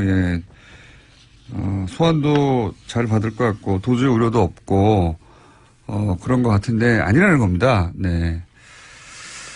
다음 뉴스는요? 네, 국가정보원 민간인 댓글 사건 관련돼서 계속 전해드리고 있습니다. 민간인이 동원한 온라인 여론조작 활동에 쓴 예산이 현재까지 파악된 액수만 해도 최소 60억 원이라고 한겨레 신문이 아침에 보도하고 있는데요. 검찰이 어제 민병주 전 국정원 심리전단장 피의자 신분으로 불러서 조사하면서 이와 같이 밝혔다라고 합니다. 심지어 2차 수사 의뢰 대상자까지 포함하면요. 돈이 더 올라갈 것으로 보인다라는 건데요. 최대 90억 원까지 이를 거란 전망이 나오고 있습니다. 저는 세 달의 숫자 정도는 썼을 거라고 봅니다. 이게 당시 이명박 정권에서는 차기 정권이 보수 정권으로 탄생하지 않으면 본인이 바로 단죄 대상이 될 수 있다라고 생각했었기 때문에 8, 90억이 중요한 게 아니었거든요. 네. 영수증이 존재하는 것으로만 그리고 또 그 명단이 파악된 것으로만 현재까지 그 정도 금액인 것이고, 저는 돈은 아낌없이 썼을 거라고 봅니다. 네, 당시에. 왜냐면 실제 이런 활동으로 국민들의 여론을 바꿀 수 있다고 생각했기 때문에, 그 국정원장뿐만이 아니라, 국정원 전직 직원들까지 포함해서 대단히 광범위하게 활동을 했었단 말이죠. 그런데 8, 90억은 사실 국정원이 하는 일 혹은 정부가 하는 차원의 일 중에는 굉장히 작은 수준이거든요. 아주 미니 프로젝트에 가까운 거거든요. 저는 훨씬 더 큰 금액이 들어갔을 거라고 봅니다만 다 밝혀내기는 어려울지라도 그 정도보다는 클 것 같습니다. 예. 관련 뉴스가 또 있나요? 예, 돈과 관련된 뉴스가 또 있는데요. 민병주 전 국정원 심리전단장 같은 경우에는 양지회 회장 그리고 노모기획회장을 2012년 5월 달에 만났다고 합니다. 시기가 묘한데요. 19대 총선 바로 다음 날입니다. 이때 민 전 단장이 이 자리에서 현금 500만 원의 돈 봉투를 줬다라고 하는데요. 적폐청산 TF 같은 경우에는 양지회 내 댓글팀의 팀장이었던 노정은 실장 등이 총선 때 활동했던 감사 표시로 받은 걸로 보인다라는 겁니다. 뿐만 아니라 2012년 11월 달에는 자체적으로 공적조사를 보낸 사실도 있는데요. 총선 때 얼마나 열심히 활동했는지를 강조하고 있습니다. 스스로 밝힌 바에 따르면요. 인터넷 사이트에 10만여 건, 트위터에 12만여 건 글을 올렸다라고 합니다. 10만. 네, 양지회만요. 네, 양지회만. 예. 10만, 12만 건. 총선 다음 날. 네, 다음 달. 총선 다음 달에 노고를 취하했다는 것은. 바로 다음 날입니다. 다음 네. 달, 예. 적극적으로 선거에 개입했다는 거죠. 네. 사실, 이 국정원의 활동은 자기들이 원한다는 건 정권이 원하는 거죠. 정권이 원하는 사람을 당선시키는 데 집중됐던 거예요. 기본적으로. 총선이든 대선이든. 그리고 그때 되돌이켜보면 그 시절에 선관위 디도스라든가, 예. 선거 관련해서도 이상한 일들이 많았었죠. 예. 터널 디도스라고 하는 것도 있었고요. 터널 디도스는 제가 붙인 이름이고, 예. 선거 시간, 그러니까 투표 시간에 맞추지 못하게 터널에 교통사고를 일으켜서, 예. 네, 기내 지역이었던 걸로 아는데. 투표소에 도착하지 못하게 만드는 터널 디도스, 물리적인 거죠. 예, 인터넷에 하는 게 아니라. 그런 사건도 있었고, 굉장히 많은 사건들이 있었습니다. 그런 사건들의 국정원의 직접적인 연결을 의심해 볼 만한 거죠. 예. 그런 거는 우연이고, 겨우 댓글만 조직적으로 했다. 그렇게 생각하기 힘듭니다. 네. 거기까지 진도나가기는 아직 먼 길인 것 같긴 합니다만, 예. 여간 국정원은 적극적으로 선거에 개입했었다. 이렇게 볼 뉴스입니다. 자, 한두 개 정도 더 하고 끝낼 수 있을 것 같습니다. 네, 이명박 정부 당시 블랙리스트와 관련된 내용이 또 나왔는데요. 어제 MBC 노조 파업 현장에 김대동 씨가 참석했습니다. 여기서 자신이 겪었던 일에 대해서 이야기를 했는데 사실상 외압을 받은 정황에 대해서 공개했습니다. 노무현 전 대통령 서거 일주기 추모제 사회를 보지 말라라는 외압을 받았고요. 심지어 자신의 동향에 대해서 청와대에 보고한 정황도 있었다라는 겁니다. 한번 들어보겠습니다. 국정원 직원 별로 겁내지 마세요. 이거 진짜 좀 국정원 직원들이 세게 들어야 됩니다. 능력이 좀 있어야 돼요. 저 만나는 보고 문제를 국정원 담당자한테 보내야 되는데 국정원 직원이 저한테 보냈어요. 예를 들면 18시 30분 설해마을 김재동 만나 저한테 보냈어요.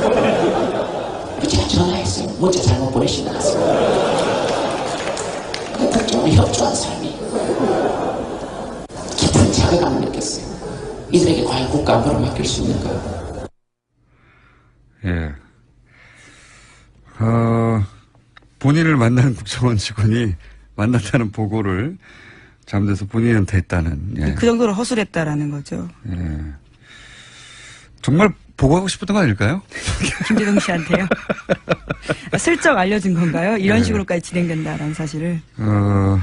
겁먹어라. 내가 이렇게 항상 보고한다, 너의 동향을. 혹은 이걸 폭로해다오.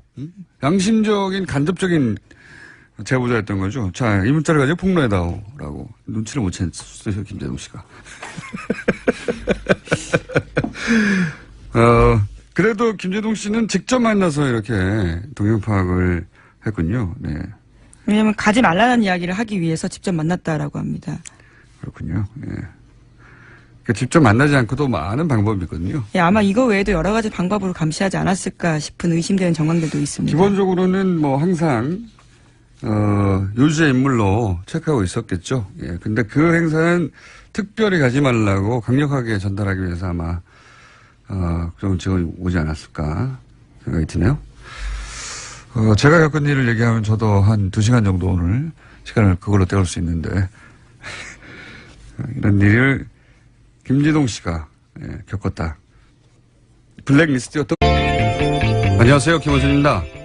이 에너지는 100년지 되겠는데 5년 정권이 뭐 마음대로 해도 다음 정권이 여러 가지 어려움을 겪어도 아무 문제 없겠네, 그렇죠? 신고리 르코기는 김대중 정부에서 전원개발 계획을 수립하고 노무현 정부에서 부지 매입했는데 인정합니까? 네, 그리고 구체적인 계획은 이명박 정부의 전력수급 기본계획에 아니, 그 부지 매입을 노무현 정부에서 부지 매입을 인정합니까? 그런 바탕 위에서 이명박 정부가 최종 계획을 전력수급 기본계획에 반영했다. 노무현 대통령이 그걸 인정하지 않습니까? 노무현 대통령께서 왜 저 부지 매입을 했는데 왜 자꾸 이명박 대통령 얘기해요? 아니, 전력수급 기본계획에 반영된 것은 2008년에 그 말씀.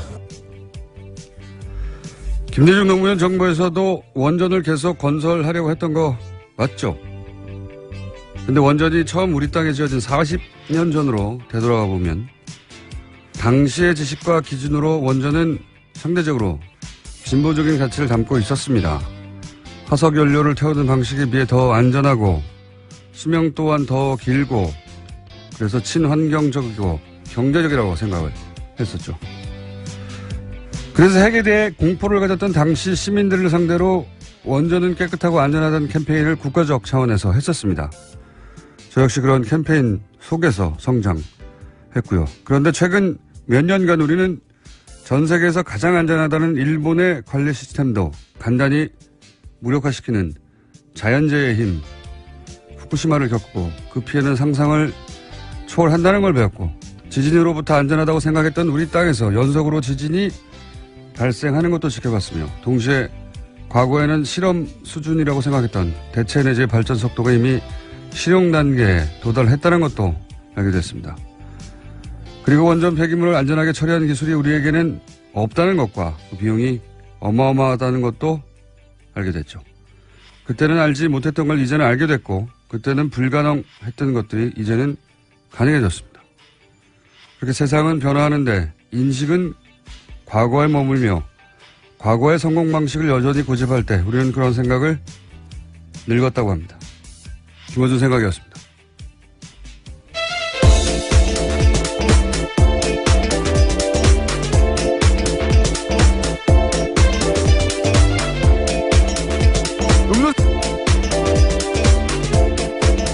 시사인의 김은지입니다. 네.